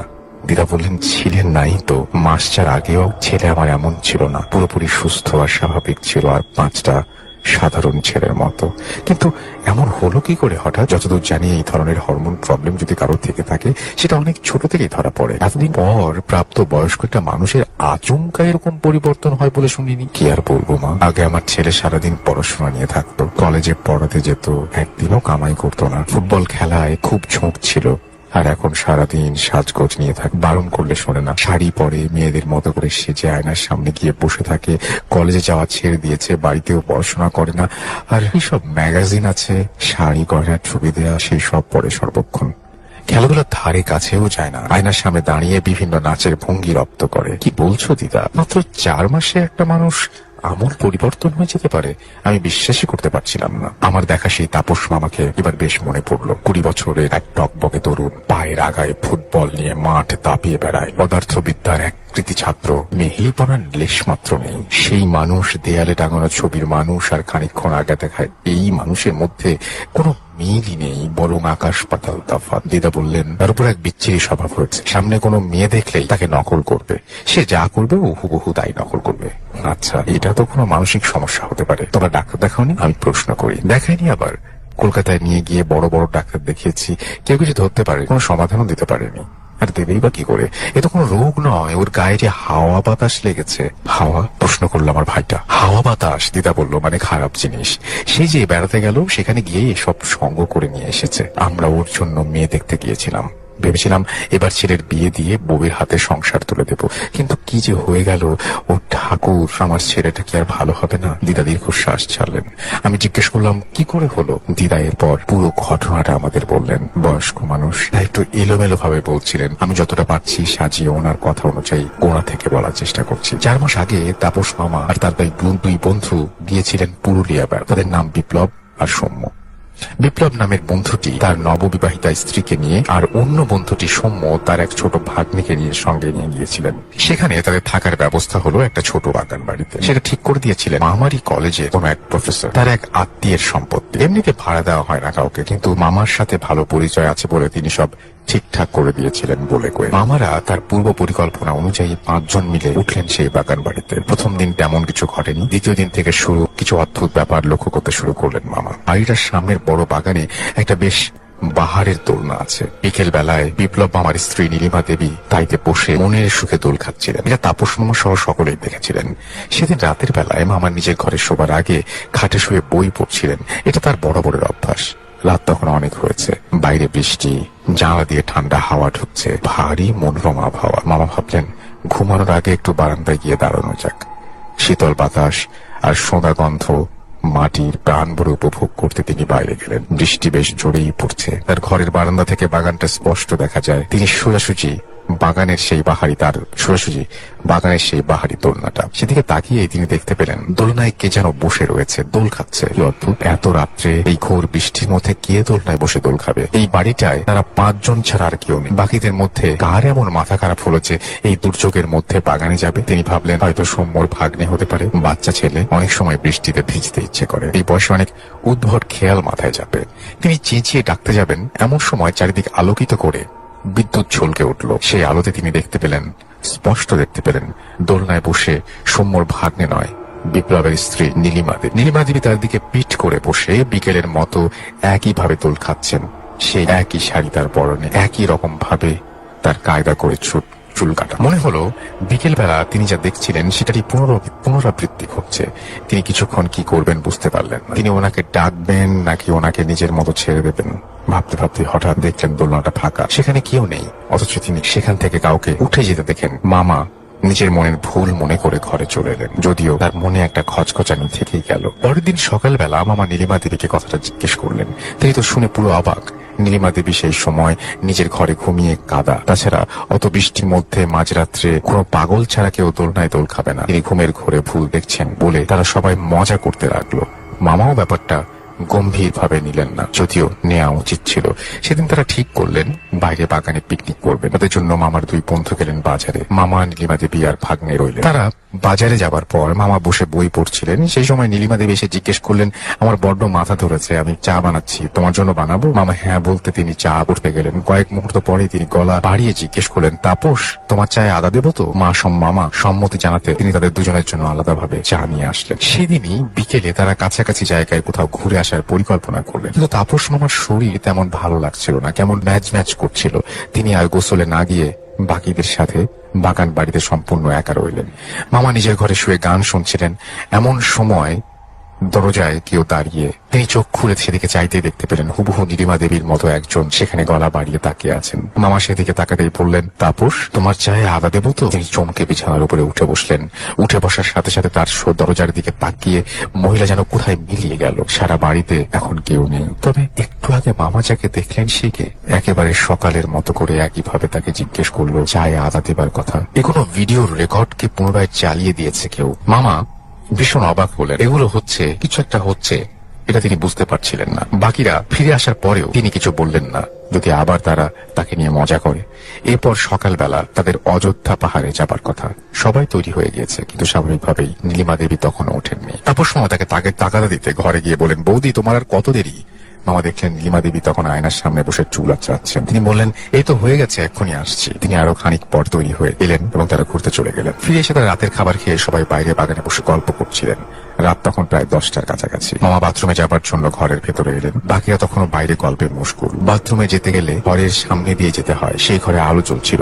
যাবার সময় মামা সেই দিকে চোখ পড়তেই তিনি অবাক হয়ে গেলেন। তিনি দেখলেন আয়নার সামনে বসে আছেন নীলিমা দেবী, ঠিক সকালের মতো। তিনি একইভাবে সেখানে বসে চুল আঁচড়াচ্ছেন। তার পরনের শাড়িটিও এক। সকালের দৃশ্যের সাথে এখনকার দৃশ্যের কোনো তফাৎ নেই। কিন্তু নীলিমা দেবী কখন ঘরে ঢুকলেন? তার থেকেও বড় প্রশ্ন হলো, বাইরে বসে যে নীলিমা দেবী গল্প করছেন তার পরনে রয়েছে অন্য পোশাক। তিনি মুহূর্তের মধ্যে পোশাক পরিবর্তন করে ঘরের ভেতরে কি করে আসবেন? এত অবধি ঠিক ছিল। কিন্তু আয়নার সামনে বসে থাকা নীলিমা দেবী যখন অবিকৃত ভাবে সকালের মতো করে বলে উঠলেন, এই তো হয়ে গেছে, এক্ষুনি আসছি, তখন আর তিনি দাঁড়িয়ে থাকবার সাহস পেলেন না। তিনি সঙ্গে সঙ্গে ছুটে বেরিয়ে আসেন। এসে দেখেন তারা সবাই আগের মতো গল্প গুজব করছে। সেখানে নীলিমা দেবীও। তার পোশাকের কোনো পরিবর্তন হয়। তাকে দেখে মনে হচ্ছিল না তিনি এখান থেকে কোথাও গিয়েছিলেন। মামা তবুও প্রশ্ন করলেন, বৌদি তুমি কি এই মাত্র ঘরে গিয়েছিলে? আমি কই না তো, আমি তো এখানেই বসেছিলাম। মামা এবার বেশ ভয় পেয়ে গেলেন। তবে একটু আগে ঘরের ভেতরে তিনি কাকে দেখলেন? আগের দিন দরজার বাইরে গিয়েছিল, আর সেদিন রাতে দোলনাতেই বা গিয়েছিল। সে কেন নীলিমা দেবীকে নকল করে? সেদিন রাতে মামা নিজের ঘরে শুয়েছিলেন। তার কিছুই ঘুমতেই ঘুম আসছিল না। তিনি কেবল বিছানার এপাশ ওপাশ করছিলেন। একসময় হালকা তন্দ্রা এসে গেল, কিন্তু কিছুক্ষণ বাদেই কিছু একটা শব্দে তার তন্দ্রা চোখ খুলতেই তার চোখ গেল সিলিং এর দিকে। ঘরের আলো আধারিতে তিনি দেখতে পেলেন সিলিং ফ্যান থেকে ঝুলছে একটি মানুষের দেহ। সেই দৃশ্য দেখে তিনি আর সেখানে থাকার সাহস পান। তার চিৎকার শুনে বাকিরা বেরিয়ে আসে। ততক্ষণে মামা অজ্ঞান হয়ে গিয়েছেন। তার মুখ থেকে গো গো আওয়াজ বের হচ্ছে। সবাই মামার চোখে মুখে জল দিয়ে জ্ঞান ফিরিয়ে আনেন। তাকে জিজ্ঞেস করা হয় তিনি কেন চিৎকার করছিলেন। তখন তিনি তাদের প্রথম থেকে সবকিছু খুলে বলেন। সব শুনে তারা সবাই খুব আশ্চর্য হয়ে গেলেন। আর নীলিমা দেবী ভয় পেয়ে গেলেন ভীষণ। তিনি আর সেই বাড়িতে থাকতে রাজি হলেন না। অবশ্য তাদের পক্ষে আর থাকা সম্ভব না, কারণ সেই রাত থেকেই মামার ধুম জ্বর এলো এবং তিনি ক্রমাগত বমি করতে লাগলেন। তার শরীর এতটা অসুস্থ হয়ে পড়ায় তাকে নিয়ে সবাই তড়িঘড়ি করে বাসায় ফিরে এলো। মামা যখন বাড়িতে ফিরে এলেন তখন জ্বরের তাপে তার গা পুড়ে যাচ্ছে। এরপর প্রায় 15 দিন তার জ্বর ছিল। সেই সময় তিনি সর্বক্ষণ বিছানায় পড়ে থাকতেন।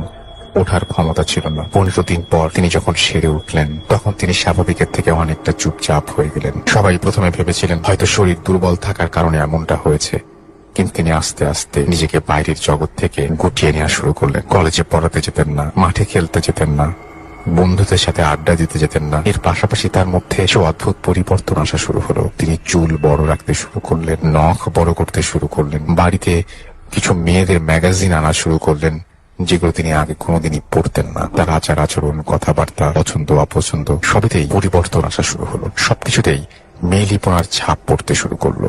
ছেলের এমন অদ্ভুত পরিবর্তন দেখে দিদা স্বাভাবিকভাবে খুব চিন্তিত হয়ে পড়লেন। তিনি তাপস মামার বাকি 2 বন্ধু যারা তার সাথে পুরুলিয়া, তাদের ডেকে জানতে চাইলেন এমন কি হয়েছিল যার জন্য এই পরিণতি। প্রথমে তারা কিছু বলতে না চাইলেও দিদার জোরাজুরিতে বলতে বাধ্য হন। সেখানে যা ঘটেছিল তারা সব বললেন দিদাকে। তাছাড়াও বললেন তারা খোঁজ নিয়েছিলেন তাপস মামার কলেজের সেই প্রফেসরের কাছ থেকে যিনি এই বাগান বাড়ির সন্ধান দিয়েছিলেন। সেই প্রফেসরকে সব জানানোর পরে তিনি বলেন গত বছর সেখানে একটা দুর্ঘটনা ঘটেছিল। বাড়িতে তার যে আত্মীয় সেই বাড়িটা তার পরিবারেরই একটি ছেলে তার বেশ কিছু বন্ধু বান্ধবদের নিয়ে পুরুলিয়া বেড়াতে গিয়েছিল। গিয়ে তারা সেই বাগান বাড়িতে উঠেছিল। তার দলে একটি ছেলে ছিল যে কিনা স্বভাব চরিত্রে একেবারে মেয়েদের মতো। তাকে নিয়ে দলের বাকিরা খুব হাসি ঠাট্টা করত, সবসময় তাকে হেয় করত, তাকে একেবারে হাসির খোরাক করে রেখেছিল তারা। যার কারণে সে প্রথম থেকেই মানসিক অবসাদে ভুগছিল। তার উপর একসময় তার মাত্রা ছাড়িয়ে যায়। সেই ছেলেটির সহ্যের সীমা ছাড়িয়ে যেতে থাকে। আর অপমান বরদাস্ত করতে না পেরে তার জন্য বরাদ্দ রাখার রুমে ঢুকে ভেতর থেকে দরজা বন্ধ করে দেয়। সবাই তখন ব্যাপারটায় গুরুত্ব বুঝতে পারেনি। কেউ কেউ মজা করে বলে যে সে রাগারাগি করে খিল দিয়েছে, কান্নাকাটি হয়ে গেলে সে নিজেই বেরিয়ে আসবে। এদিকে ঘরের ভেতর ঢুকে সেই ছেলেটি তার জীবনের চরম সিদ্ধান্ত নিয়ে নেয়। অবসাদের চূড়ান্ত পর্যায়ে পৌঁছে সে বেছে নেয় অন্তিম পরিণতি। সে সিলিং ফ্যান থেকে ফাঁস লাগিয়ে ঝুলে পড়ে। অনেকক্ষণ কেটে যাওয়ার পরও যখন দেখা গেল সে দরজা খুলছে না এবং ডাকাডাকিতে সাড়া দিচ্ছে না, তখন বাধ্য হয়ে তারা দরজা ভেঙে ফেলে। ভেতরের দৃশ্য দেখে তারা তখন পুলিশে খবর দেয় এবং পুলিশ এসে লাশ নিয়ে যায়। এই ঘটনার পর আর সেখানে কেউ যায়নি। 1 বছর পর তাপস মামারাই প্রথম সেখানে গিয়ে থাকেন এবং তাপস মামা একই ঘরে ছিলেন যে ঘরে ছেলেটি আত্মহত্যা করেছিল। সব সময় পর আমার মুখ দিয়ে কথা সরছিল না। এমন ঘটনাও ঘটে দুনিয়াতে যার বুদ্ধিতে কোনো ব্যাখ্যা মেলে না। তাপস মামার ঠিক হয়েছে, কি হয়েছে ঠিক আমি জানি না, কোনো ধারণা নেই। তবে সেই অশরীরীর অস্তিত্বের কথা যদি ধরি, তবে একটা সূত্র উকি দেয়। যে ছেলেটি ওই ঘরে আত্মহত্যা করেছিল, সে চেয়েছিল তার পুরুষ দেহেই নারী সত্তা বজায় রাখতে, কিন্তু এই সমাজ এই সহজ ব্যাপারটা ততটা সহজভাবে নেয়নি। অসহ্য বিদ্রুপের মাধ্যমে তাকে ঠেলে দিয়েছিল অবসাদের অন্ধকার। সে হয়তো চেয়েছিল এক নারীর মতো হতে, তার পুরুষ দেহ নিয়েই, কিন্তু তার সে বাসনা অপূর্ণ রয়ে গেল। তাই হয়তো তাপস মামার দেহকে আশ্রয় করে সে তার বাসনা চরিতার্থ করতে চায়। তো এই ছিল ঘটনা। Thank you very much. আমার মনে হয় যে সবাই এনজয় করেছেন। আপনাদেরকে অনেক অনেক ধন্যবাদ ধৈর্য নিয়ে আমার এই ঘটনাটি শোনার জন্য। রাসেল ভাই, আশা করি ভালো আছেন। সঙ্গত কারণেই নাম প্রকাশ করছি না। ঘটনাটা আমার নানার বাসা কেন্দ্রিক। আসলে বেশ কিছু ঘটনার একটা মিশ্রণ বলবো, প্যারানর্মাল বেশ কিছু ঘটনা। ওই সময়টায় খুব নানা বাসা থাকা হতো। নানার বাসা ছিল ধানমন্ডির কোনো জায়গায়। একটু বাসাটার বিবরণ দেব সঙ্গত কারণেই। বাসাটা ছিল 4.5 তলা। দ্যাট মিনস 4 তলার উপরে অর্ধেক কিছু রুম করা ছিল, বাকিটা ছাদ ছিল, সেজন্যই 4.5 তলা বলছি আর কি। আর বাসাটার একটা বিশেষত্ব ছিল, দ্যাট ইজ সে 1 তলা থেকে দোতলায় উঠবার সময় প্রথম সিঁড়ি, এর পাশে একটা ছোট বারান্দা, একটা রুম, একটা গোসলখানা, একটা টয়লেট, এরপরে সিঁড়ি ঘুরে দোতলা। এরকম প্রতি তালাতে একটা করে, আমি এটাকে বলবো সাব একটা করে তালা ছিল। দ্যাট মিনস 1.5 তলা, 2.5 তলা, 3.5 তলা, প্লাস অন্যান্য তালাগুলা তো ছিলই, 2 তলা, 3 তলা, 4 তলা। তো ঘটনায় আসি, তখন আমি বেশ ছোট। তো ওই টাইমটাতে যে সময়টার কথা প্রথমে বলবো, 3.5 তলায় যেই রুমটা ছিল, ওই রুমটা খালি ছিল। ওই রুমে আগে থাকতেন আমার ছোট মামা। তার কিছুদিন আগে উনি ছাদের রুমে শিফট হয়ে গেছেন। তো আমি ওই রুমের সামনে আবার ছোট একটা বারান্দার মতো ছিল। তো আমি বারান্দার ওখানে গিয়ে, ছোট ছিলাম, বিভিন্ন আওয়াজ করছি। তো আমি খেয়াল করলাম ওই বারান্দার সাথে যে রুমটা, ওই রুমের ভেতর থেকে আমি যে শব্দ করছি, ওই শব্দগুলোর রিটার্ন আসছে। এটা কিন্তু নট লাইক ইকো, এটা কিন্তু ইকো ছিল না। আমি টের পাচ্ছি আমি যে আওয়াজটাই করছি, অনেকগুলো চাপা ভয়েস ওই আওয়াজটা রিপিট করছে। এবং এটা খেয়াল করার পরে আমি এটাও দেখলাম যে আমি যে শব্দই করছি, ঠিক সেই শব্দটাই ওই রুমের ভিতর থেকে অনেকগুলো ভারী ভয়েস রিপ্লাই হিসেবে একই শব্দটা ফিরিয়ে দিচ্ছে। এটা একটা খুবই অদ্ভুত ব্যাপার ছিল, এবং আমি কনফার্ম এটা অবশ্যই প্যারানর্মাল কোনো ব্যাপারই ছিল। এরপরে আরেকটা ঘটনায় আসি। প্রতিটা ঘটনাই ওই বাসা কেন্দ্রিক। আমি একদিন, আমরা ওই টাইমটাতে থাকতাম 4 তলায়, পিছনের রুম বলে একটা রুম ছিল। ওই রুমে আমি দাঁড়িয়ে আছি বা বসে আছি। তো হঠাৎ করে খেয়াল করলাম পশ্চিম পাশের জানালায় কেউ টোকা দিচ্ছে বা ধাক্কা দিচ্ছে। তো এই আওয়াজটা শুনে যখন আমি জানালার দিকে তাকালাম, আমি দেখতে পেলাম যে একটা লোমশ হাত, খুব ছোট, একটা যদি 4-5 বছরের বাচ্চা হয়, ওই বাচ্চা যদি জানালায় বাড়ি দেয়, তাহলে যেভাবে জিনিসটা দেখা যাবে ঠিক সেরকম, বাট হাতটা ছিল লোমশ। এবং এটাও আমি বলবো অবশ্যই অস্বাভাবিক ঘটনা, কারণ আমার নানার বাসার প্রতিটা তালাতে সানশেডের যেই ডিস্টেন্স জানালা থেকে, সেটা মিনিমাম 6 ফিট। ওই হাতের সাইজের যদি আমি ধরেও নিই কোনো একটা মানুষ সেটা করেছে, দিস ইজ কোয়াইট ইম্পসিবল। কারণ 6 ফিট হতে হবে তার, প্লাস 6 ফিট একটা মানুষের হাতের সাইজ কিন্তু একটা 4-5 বছরের বাচ্চার মতো হবে না। এরপরে এটা গেল আরেকটা ঘটনা। আর আরেকটা ঘটনা আমার মনে পড়ছে, এটা অবশ্য আমার মায়ের কাছ থেকে শোনা একটি ঘটনা। আমার ওই নানুর বাসার নিচতলায় বহু বছর আগে একটা ফ্যামিলি ছিল। তাদের এক দূর সম্পর্কের রিলেটিভ প্রায় ওখানে বেড়াতে আসতেন, যার উপর জিন ভর করত এক ডাক্তার দম্পতি। দ্যাট মিনস ওই মহিলার উপরে যে এই দুইজন জিন ভর করত। তারা একটা ডাক্তার দম্পতি, তারা দুজনই জিন। তো তারা যখন মহিলার উপর ভর করত, মহিলাটা কিছুক্ষণের জন্য সেন্সলেস হয়ে যেত। এরপরে তার যে অ্যাক্টিভিটি গুলো হতো সেটা হতো সেই ডাক্তার দম্পতির কোনো একজনের রূপ। তো সে বিভিন্ন মানুষের হাতের রগ ধরে অনেক রকম রোগ ডিটেক্ট করতে পারত এবং বিভিন্ন জনের চিকিৎসার জন্য শিকড় সে খুব অদ্ভুত ভাবে অ্যারেঞ্জ করত। সে হঠাৎ করে সে তার হয়তোবা শাড়ির ভাঁজ থেকে শিকড় বের করে আনতো, বের করে এনে বলতো যে এটা খেলে এটা ঠিক হয়ে যাবে।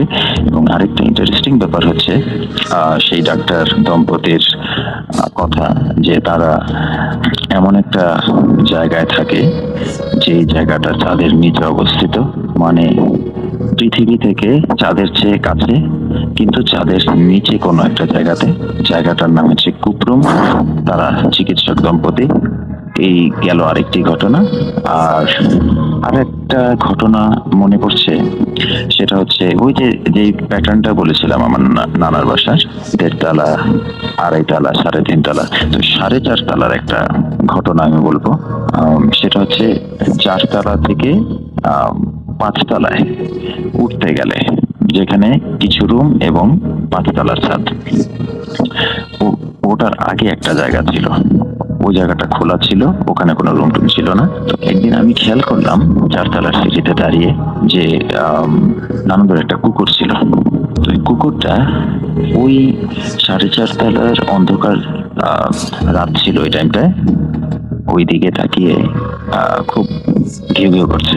এবং কুকুরটা যতবার ঘেউ ঘেউ করছে, ওই পাশের অন্ধকার থেকে অনেকগুলো নারী কণ্ঠ ওরা ভেঙাচ্ছে কুকুরটাকে।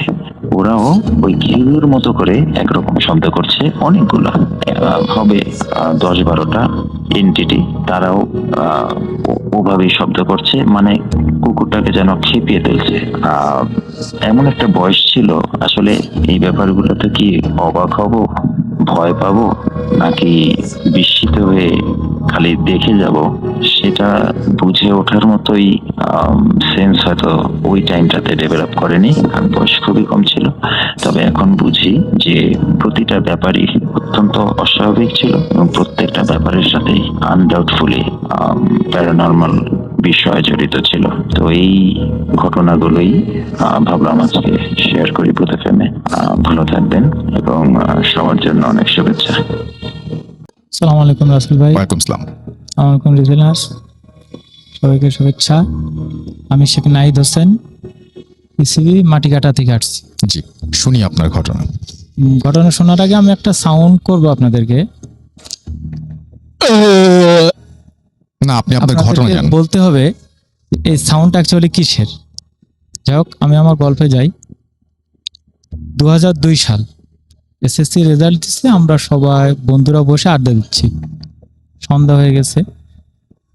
এমন সময় আমরা সিদ্ধান্ত নিয়েছিলাম যে পিকনিক করব। পিকনিক করার জন্যে সব বন্ধুরা আমাদের যা যা ছিল ক্যাপাসিটি, সেই অনুপাতে আমরা সব চাঁদা উঠে একসাথে করি। এবং আমাদের গ্রাম থেকে প্রায় 3 কিলোমিটার দূরে জায়গা নির্ধারণ করা হয়।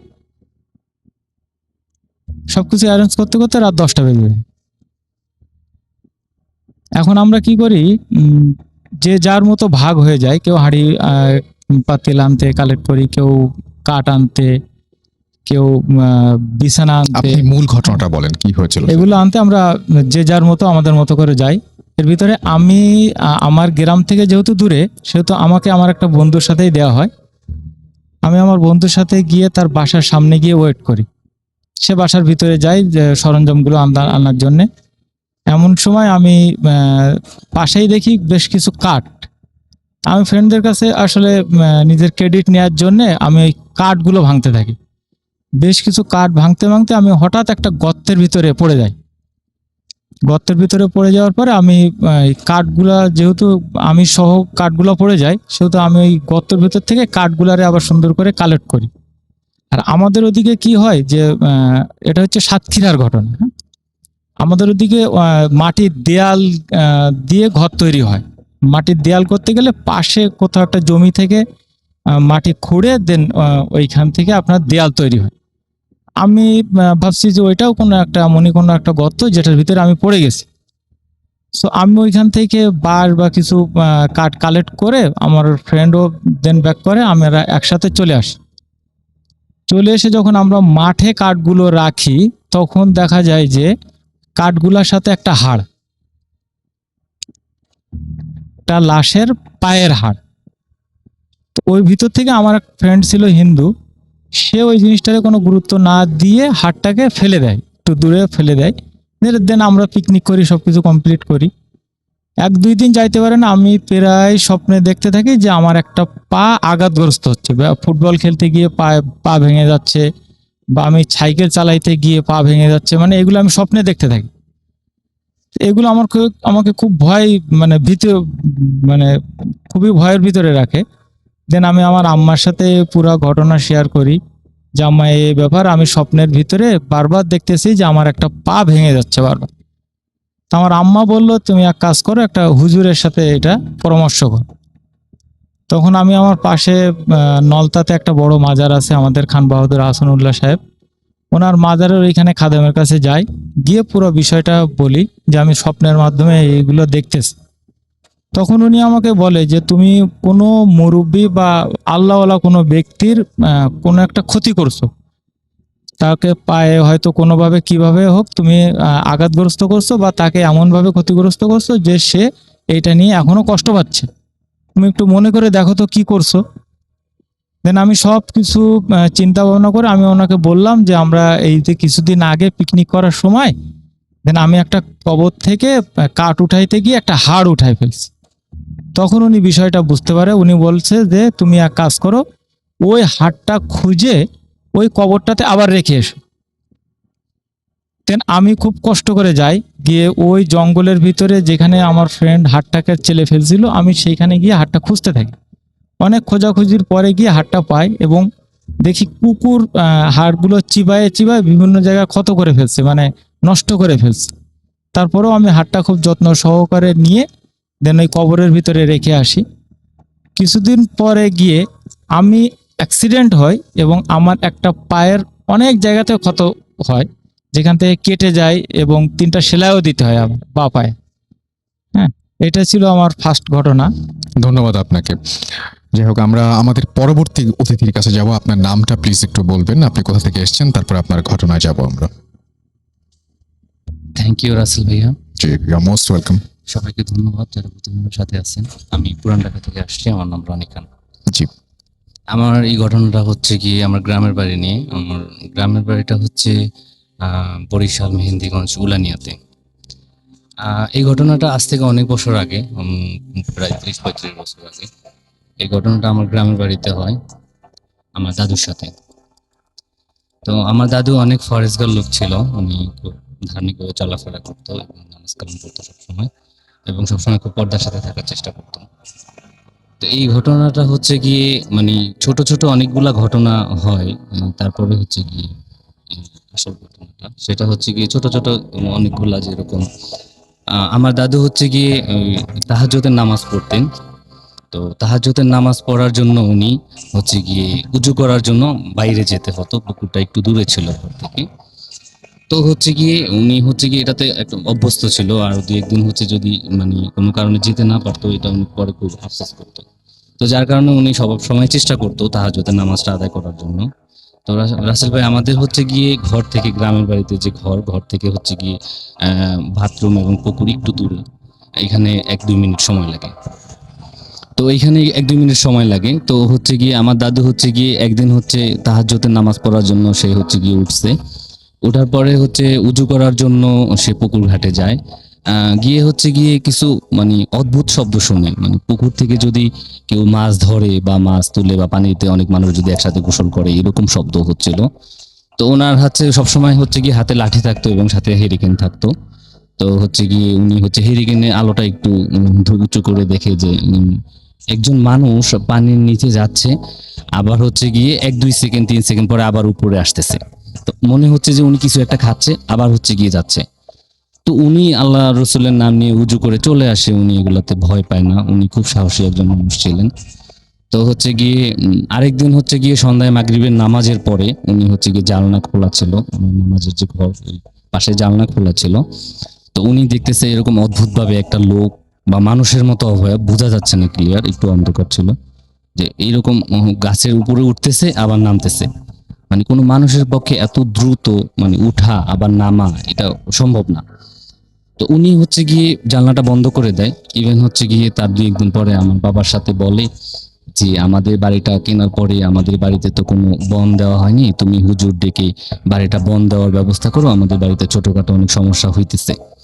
তো আমার বাবাও বললো যে ঠিক আছে আম্মা, তাইলে আমি এটা করব। তো এইরকম ভাবে উনি হচ্ছে গিয়ে আরেকদিন, তার কিছুদিন পরে হচ্ছে গিয়ে রাতের বেলা উঠে এবং হচ্ছে তাহাজ্জুদের নামাজ পড়বে, এই জন্য উনি প্রথমে ওয়াশরুমে যায়। তো উনি হচ্ছে গিয়ে ওয়াশরুমে যাওয়ার সময় খেয়াল করলো একজন মানুষ একটু 4-5 হাত দূর দিয়ে একটু হেঁটে যাচ্ছে। ওনার হচ্ছে গিয়ে মহিলা, বোঝা যাচ্ছে একটা কাপড় পরা, এবং হচ্ছে গিয়ে ঘোমটা টানা, ওনার চেহারা দেখা যায় না। আর সবচেয়ে বেশি অদ্ভুত হচ্ছে গিয়ে ওনার, আমরা যেরকম হাঁটলে আমাদের পায়ের পাতাগুলো সামনের দিকে থাকে, ওনার পায়ের পাতাগুলো যেই মহিলাটা হেঁটে যাচ্ছে পিছনের দিকে ঘোরানো, কিন্তু ওনার কোনো চেহারা দেখা যাচ্ছে না। তো উনি দাদু হচ্ছে গিয়ে দোয়া কালাম পড়তে পড়তে ওইখান থেকে হচ্ছে গিয়ে পুকুর ঘাটে গিয়ে উজু করে ওইখান থেকে চলে আসে। তো এই ছিল ছোটখাটো মোটামুটি অনেক ঘটনা। এর ভিতরে আমার বাবা হচ্ছে গিয়ে কয়েকজন হুজুরের সাথে কথা বলে বাড়িটা বন দেওয়ার ব্যাপারে, যে আমাদের বাড়িতে এরকম।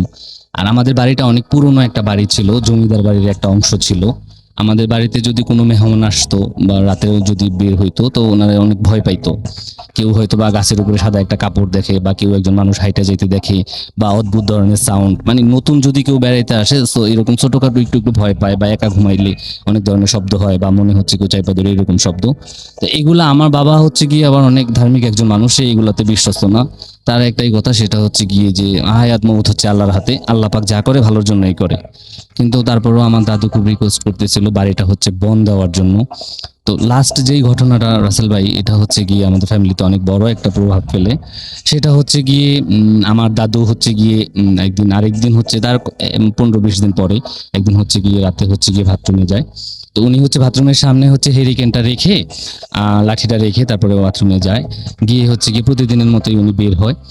5-7 মিনিট পরে বের হওয়ার পরে ওনার কাছে হচ্ছে গিয়ে হারিকেনের আলোটা একটু কমানো ছিল, উনি একটু শব্দ পাচ্ছে।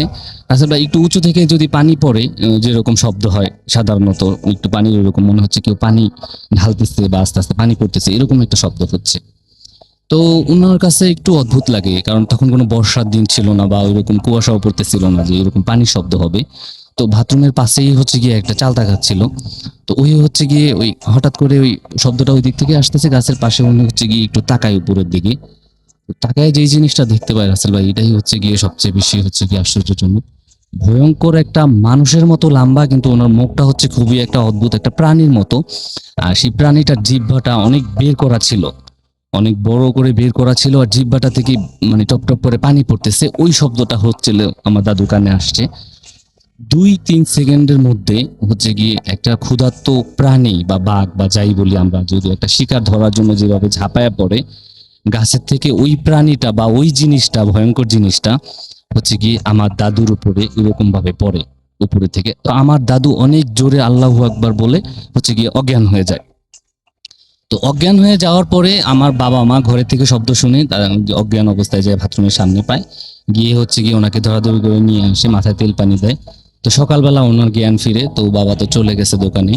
তো আমার আম্মার কাছে এই কথাটা বলে, উনি বলে যায় যে বৌমা, আমার ছেলেকে আমি বলছিলাম বাড়িটা বন্ধ দেওয়ার জন্য, কিন্তু আজকে আমি এই এই জিনিস দেখছি। আমি জীবনে এই বাড়িতে 50 বছর বসবাস করি, এত ভয়ঙ্কর কোনো প্রাণী হইতে পারে আমি জীবনে আমার এই বাড়িতে ছোটখাটো অনেক কিছু দেখছি।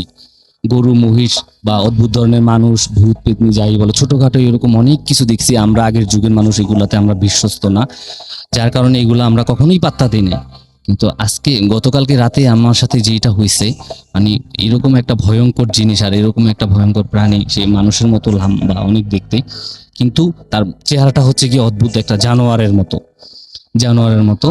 ওই জিনিসটা আমার উপরে এরকম ভাবে, আর তার আমার কিছুই মনে নাই, ওই জিনিসটা আমার উপরে থেকে লাফ দিয়ে পড়ে, আমার আর কিছুই মনে নেই। তো যাই হোক, দাদু 2-3 দিন জ্বর ছিল, একটু কবিরাজ টবিরাজ আইনা ওনাকে একটু হালকা ট্রিটমেন্ট করানো হয়। তো এই ঘটনার 3 দিন পরে রাসেল ভাই আমার দাদু হচ্ছে গিয়ে মারা যায়। মারা যাওয়ার পরে হচ্ছে গিয়ে আমার হচ্ছে গিয়ে একজন বাবা একজন আলেমের কাছে গিয়ে হচ্ছে গিয়ে জিনিসটা জানতে পারে। তখন সে বলে যে আমাদের বাড়িতে কিছু ভালো জিন কিছু খারাপ জিন ছিল, তো বাড়িটা বন্ধ দেওয়ার ব্যাপারে হচ্ছে গিয়ে যাদের সাথে আলোচনা করতেছিল, এই জন্য ওরা হচ্ছে বিরক্ত হয়ে আমার দাদুকে অনেক ভয় দেখাইছে, যার কারণে আমার দাদু মারা যায়। সবাইকে ধন্যবাদ। সবাই থ্যাংক ইউ। আপনার ঘটনার জন্য আপনাকে ধন্যবাদ। আসসালামু আলাইকুম রাসেল ভাই, আমি রাজীব মালয়েশিয়ার কুয়ালালামপুর থেকে বলছি। আর আজকে আমি যে ঘটনাটি শেয়ার করব এটি আমার সাথে ঘটে 2016 সালের শেষের দিকে। রাসেল ভাই, আমি এখানে একটি বিল্ডিং ম্যানেজমেন্টে জব করি। সো এখানে আমাকে 2টি শিফটে কাজ করতে হয়, একটি সকালবেলা আর একটি রাতে। আর ওই দিনটি ছিল বুধবার। সো ওই দিন আমার ডিউটি ছিল রাতে। রাতে সাধারণত আমাদের 11টা থেকে সকাল 7টা পর্যন্ত আমাদের শিফট। আর আমার ডিউটিটা হচ্ছে প্রত্যেকটি ফ্লোর চেক করা এবং কোনো প্রবলেম থাকলে সেটার আপডেট ম্যানেজমেন্টকে জানানো। সো ওই দিন রাত ঠিক 3টার দিকে আমি চলে যাই বিল্ডিং এর একদম নিচের লেভেল, বেসমেন্ট পার্কিং যেটা, সেখানে। সো সেখানে আমি গেলাম। আসলে বেসমেন্ট পার্কিংটা ছিল রাসেল ভাই অনেক বড়, একটা স্টেডিয়ামের মতো, এবং শত শত গাড়ি সেখানে পার্কিং করা থাকে। সো আমি ওখানে আসলে একটি জোনে দেখতে পারি, ওই জোনটিতে আসলে ইলেকট্রিক প্রবলেম হয়েছে। সেখানে আসলে লাইটগুলো মানে জ্বলছে না, ইলেকট্রিক ট্রিপ ছিল সেটা আর কি। সো আমি সেখানে যাই এবং সেটা সলভ করে আবার আমি সেখান থেকে ফিরে আসছিলাম। আর ঠিক এমন সময় আমি লক্ষ্য করি বেসমেন্টের যে লিফট যেটা আছে, যেটা থেকে আপনার লেভেল 1-এ আসা যায়, ওই লিফটের কোনায় একজন চাইনিজ ভদ্র মহিলা সেখানে বসে আছে। সো আমি একটু কিউরিয়াস হয়ে গেলাম, আসলে এই সময়টাতে সাধারণত এই বেসমেন্টে কেউ আসে না এবং আসার কথাও না, সে সেখানে কেন বসে আছে। তো আমি সেখানে গেলাম, এটা আমার একটি ডিউটির মধ্যেই পড়ে। তো আমি সেখানে গেলাম এবং তার কাছে গেলাম। খুবই স্বাভাবিক, সে সেখানে বসে আছে, বাট আমি তার কাছে যাওয়ার পরে আমি বুঝতে পারলাম সে হয়তো ড্রাঙ্ক অবস্থায় আছে অথবা সে অসুস্থ। সো আমি তাকে জিজ্ঞেস করলাম যে তার কোনো হেল্প লাগবে কিনা। আসলে অনেক সময় অনেক লোকজন যারা আছে, যারা মাতাল অবস্থায় থাকে, আসলে তাদের পার্কিং করা গাড়িটা তাদের আবার মানে অনেক খুঁজতে হয়, আসলে তাদের কোনো সেন্স থাকে না ওই সময়। তো আমি তাকে জিজ্ঞেস করলাম তার কি কোনো সাহায্য লাগবে কিনা। সে কোনো অ্যান্সার করছে না। তখন আমি খেয়াল করি তার তার তার হাতে অনেকগুলো টাকা, মানে তার বাম হাতের তালুতে সে আসলে টাকাগুলো মানে আপনার ধরে সে বসে আছে সেখানে। সো তখন আমি একটা জিনিস চিন্তা করলাম যে এখন যদি এখানে অন্য কেউ আসে বা যে কোনো একটা ক্রাইম এখানে করতে পারে। সো তখন আমি আমাদের যে সিকিউরিটি কন্ট্রোল রুম আছে, আমি সিকিউরিটি কন্ট্রোল রুমের সাথে আমি যোগাযোগ করার আমি একটা চেষ্টা করি। আসলে সেটা আন্ডারগ্রাউন্ড থাকার কারণে সেখান থেকে আসলে আপনার ওয়্যারলেস কানেকশনটা আসলে পাচ্ছিল না। তারপর আমি আমার ফোন দিয়ে আমি ট্রাই করি, ল্যান্ড ফোনে ট্রাই করি, আসলে কেউ ফোনটা পিক আপ করছে না। আসলে আমি তখনও জানি না যে সিকিউরিটি কন্ট্রোল রুমে সিকিউরিটি আছে কি বা নেই। তারপর আমি তাকে আরো 2বার জিজ্ঞেস করি যে তার কি আসলে কোনো সাহায্যের দরকার আছে কি না। সে কোনো অ্যান্সার দিল না এবং সে উঠে দাঁড়ালো। তো উঠে দাঁড়িয়ে সে বেসমেন্টের মধ্যে হাঁটছিল আসলে। তো আমি যখন সে হাঁটছিল আমি আসলে দূরে দাঁড়িয়ে দেখছিলাম যে আসলে সে তার গাড়িটা খুঁজে পায় কি পায় না, কারণ আমি তাকে এভাবে আসলে রেখে যেতে ওখানে পারি না। পরে যে কোনো একটা প্রবলেম হতে পারে, কোনো কমপ্লেন করতে পারে। তো আমি দেখছিলাম আসলে সে হাঁটছিল।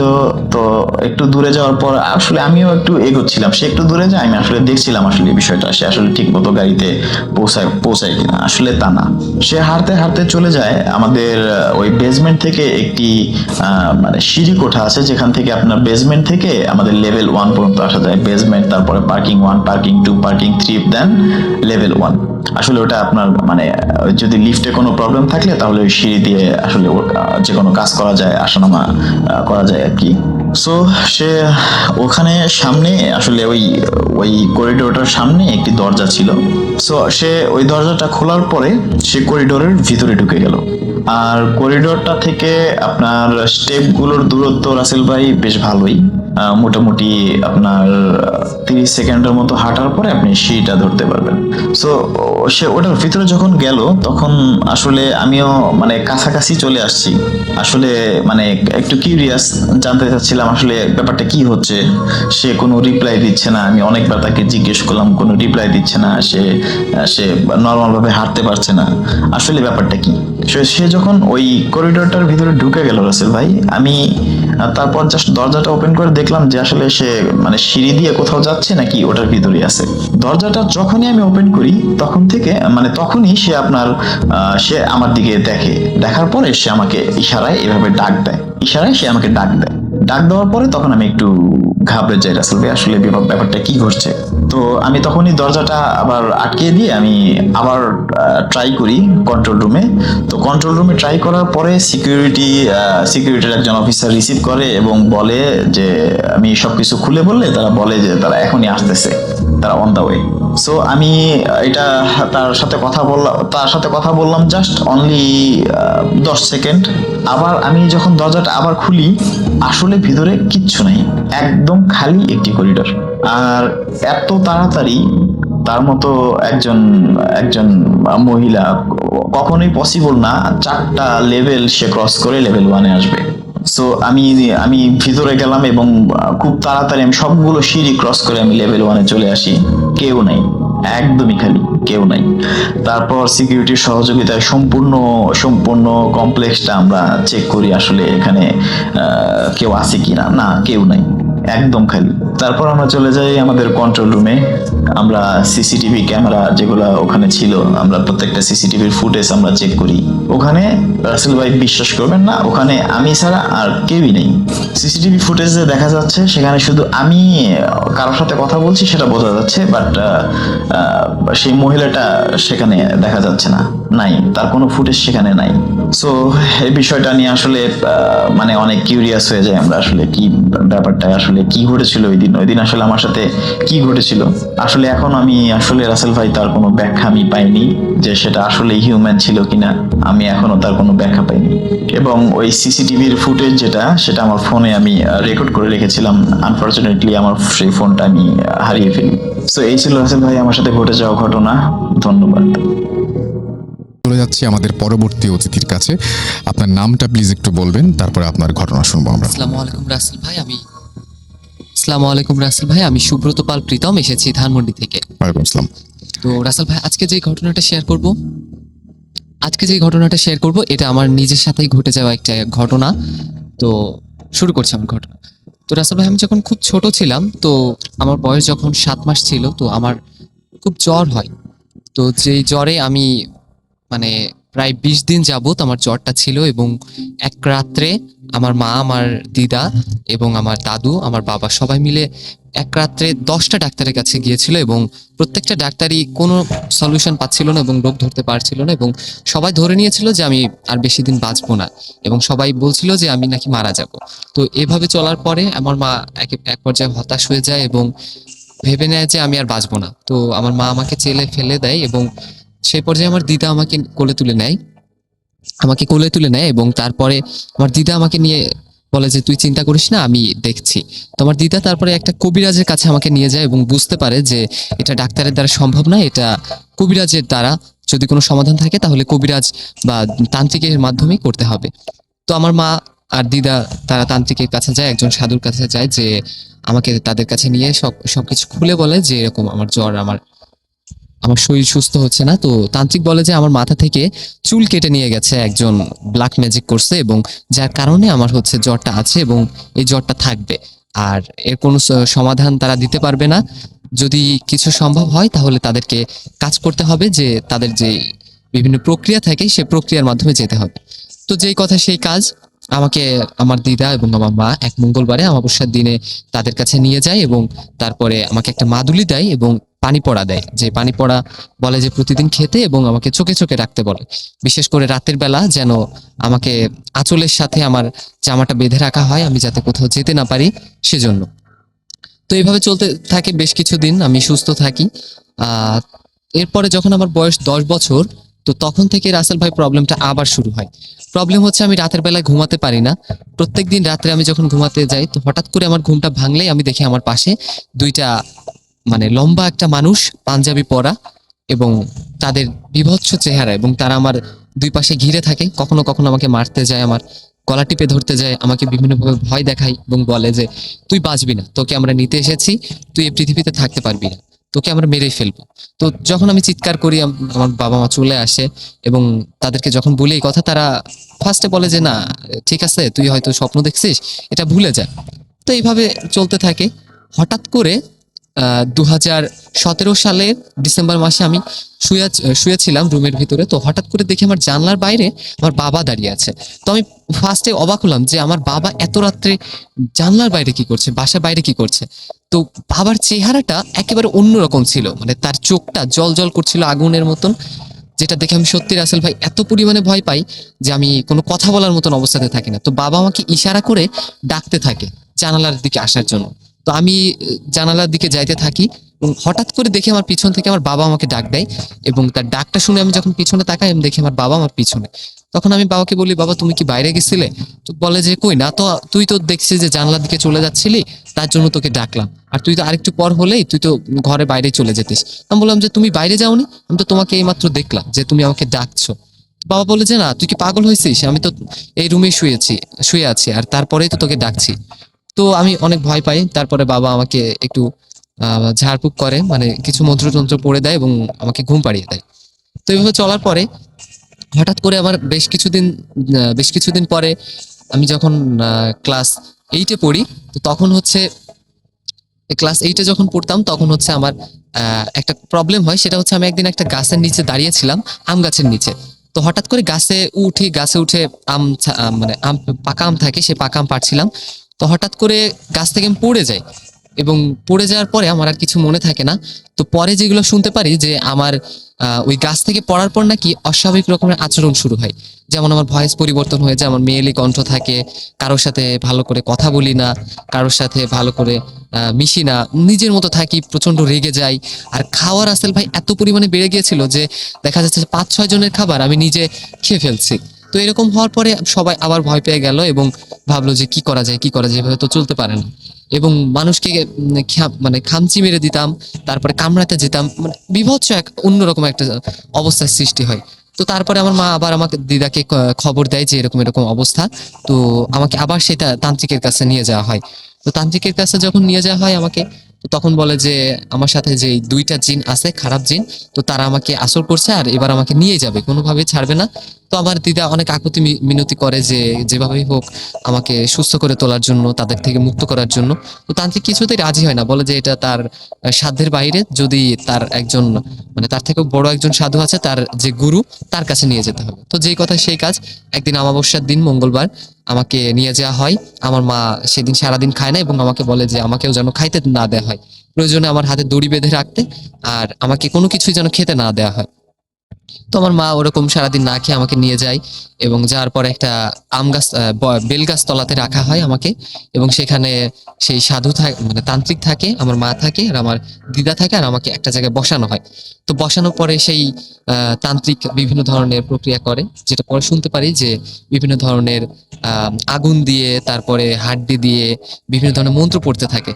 তো এক পর্যায়ে আমার যখন শোনা হয় যে আমাকে, যে কেন আমার সাথে এরকম করছে, তো তখন আমার ভিতরে যেই জিনটা থাকে সে বলে যে আমাকে নিয়ে যাবে এবং আমাকে কোনোভাবেই ছাড়বে না।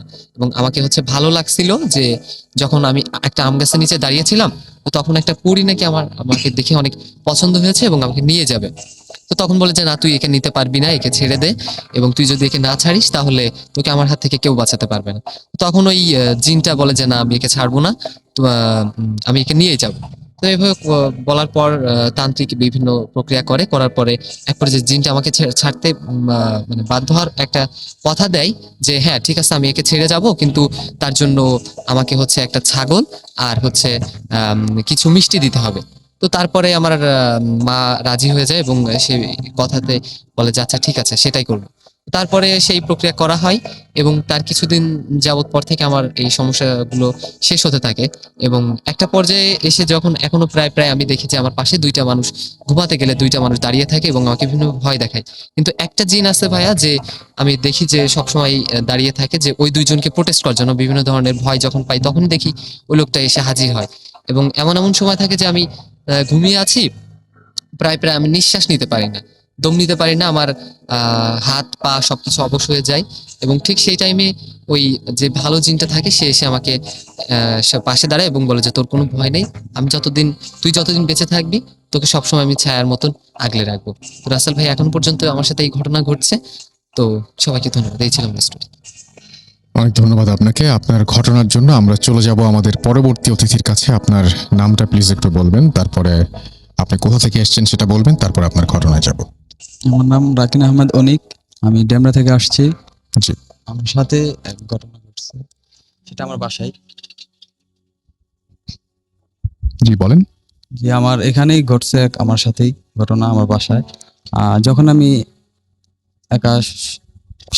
একা শুয়েছিলাম তখন।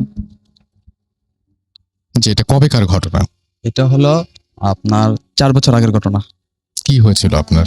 আমার সাথে আমি যখন আমার বাড়ির পিছনে ছিল তাল গাছ আর বট গাছ, আর সামনে ছিল একটা খোলামেলা নদী।